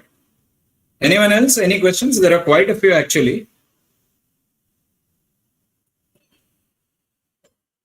Comma sub, if you are there, you can. Yes, sir, I'm here, sir. Yeah, please go ahead, sir. Yes. Only one This question. is sure. Yeah, go ahead. See, sir, sharing the cookies and caches from the database is legal in India nowadays, sir. Right? So, sometimes if I browsed, for example, if I browsed about the board, when I open some of the other social medias, it will give the ads of the same related aspects. Okay, so is it risky, sir? So, or else, is there any option to avoid these all things? Sir, first thing is, there will be 2-3 concepts. One is click wrap concept, and second thing is browse wrap concept, and one more is there. Here, what they will do, they will give one tick box. We have to tick that, and there will be an agree button, or I'll agree, or I'll submit this, or I'll accept. We'll click that particular button. Above that, 1 page or 2 page small letter content will be there. That is nothing but the agreement condition. We are clicking that. No one will be reading. See, I am using Facebook. Even I have not read whenever I started using that, because at that time we are not having that much awareness. We'll click and we'll agree the terms and conditions. Once we'll agree the terms and condition, it is we are giving consent. And other one is I have forgotten, that is shrink wrap. Shrink wrap means I'll tell you one simple example. You will receive on the software CD. Once you will open, it is sold. And other terms and condition will be once you started using that particular CD, so it will give the second level of condition. If you open that CD, it is tampered, so it is sale. That is called a shrink wrap. That means it is closed. Once you open that cover, then it is agreement condition is valid. It is nothing but implied contract. Okay, very nice, sir. Final question. Suhas. Srinivas Babu, he has asked how to identify wrong calls. It is a very good question. But unfortunately, sir, is not there, sir. Okay. Just I'll answer. Yeah. There is a do not disturb mode. And second thing is there are so many caller IDs are there. If you are getting anything spam, it is 100% spam. And if you are getting inappropriate, or if anyone is hiding their identity, then definitely if you are getting the unknown calls or any calls in odd hours which you are not expecting, then it is better to avoid. Sorry to disturb you, sir. Sorry for the Yes. interruption. Yes, please. Nowadays, do not disturb. I think it's not working properly, sir. Because in my both the mobile numbers, I have activated do not disturb. Okay, but it's not working. I'm getting a lot of spam SMSs, even the calls and all, sir. Okay. See, what will happen? Do not disturb. No, I think that not was not visible. Do disturb is what is it? So that's why you are getting off. No, what will happen? Do not disturb mode. You have to activate. Suppose if you are activating from night 9 p.m. to morning 9 p.m., it will not disturb you in that particular duration. From morning, it will start disturbing you. You have to activate in such a way that whatever the time start you have given, so that much it will not disturb. It is activating, but only thing is you update your software, because it will be releasing so many patches. And sometime what will happen, the new patches, it will deactivate the original, the working condition of the old versions. So Vijay sir, final question. Yeah, good. Yeah. Thank you. Good evening, sir. Kumar sir and Manoj sir. Good evening, sir. Sir. Yeah. Recently, in the last week, I got a message. Call.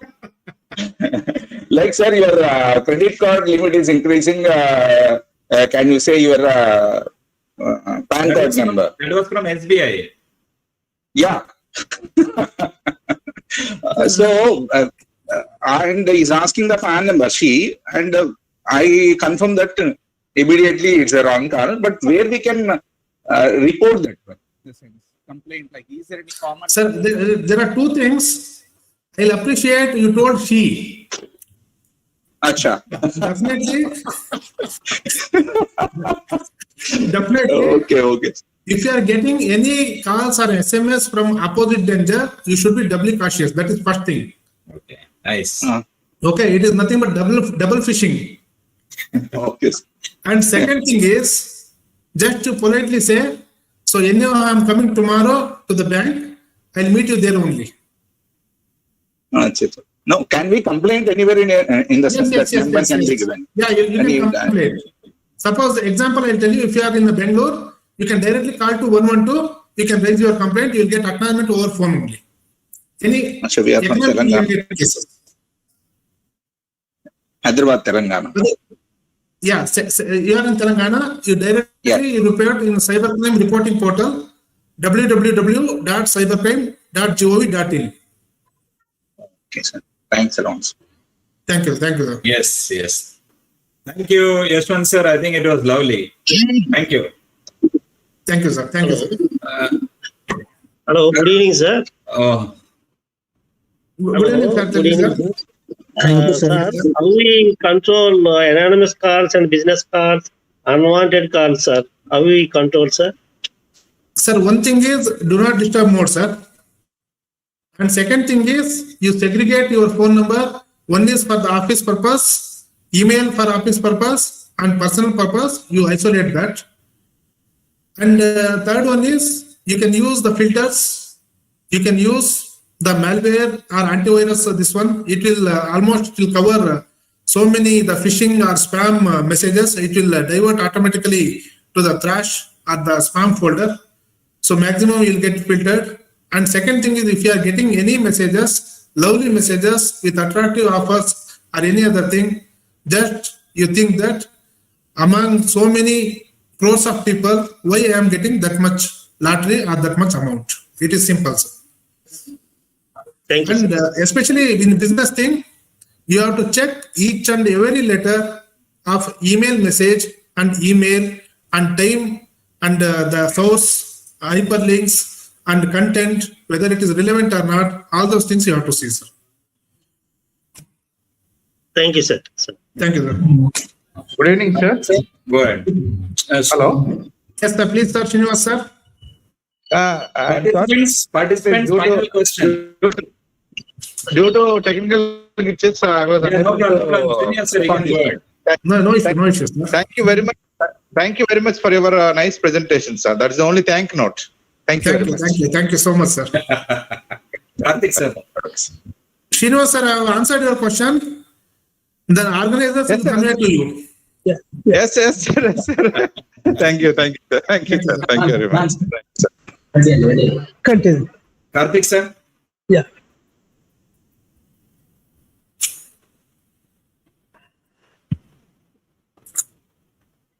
So, as we have come to the end of the second session of FDP Day 5, I thank a resource person of the session, Mr. Yashwant Kumar, DYSP, Cybercrime Wing, CID, Bangalore City. Thank you so much, sir, for the wonderful session. Thank you, madam. I am not a teacher, just I am a police officer. I try to convey the practical, the things, whatever I come across. So the presentation may not be proper or it may not be reaching you, but I try very nice, in my sir. best Thank you, sir. limitations to It has reach all of reached you. everyone, sir. It has reached everyone. Thank you so much, sir. Thank you, madam. I thank principals of both the institutions, Dr. Vincent Alva and Dr. Shivaram P. Thank you, sir. I thank IQAC coordinators of both the institution, Professor Louis Manoj Ambrose and Dr. Jairam Shetkar. Thank you. And I thank all the participants for attending and making this FDP a successful one. Thank you one and all. So, on behalf of Milagres College, I once again thank our resource person, Yashwant sir. Thank you very much. Thank you, sir. Thank you, Madam Chaitra. Thank you, Karthik sir. Thank you, Ankit, for all technical help. Thank you once again. Thank you, sir. Thank you, sir. Thank you, sir. Thank you, sir. very Good much. day. Thank you. Stay safe, sir. Yes, sir. Thank you. Thank you. Thank you. Thank you, sir. So tomorrow we'll have session on blockchain and cryptocurrency. So see you all tomorrow. Thank you. Yeah. Bye, Thank you. Jared. Thank you.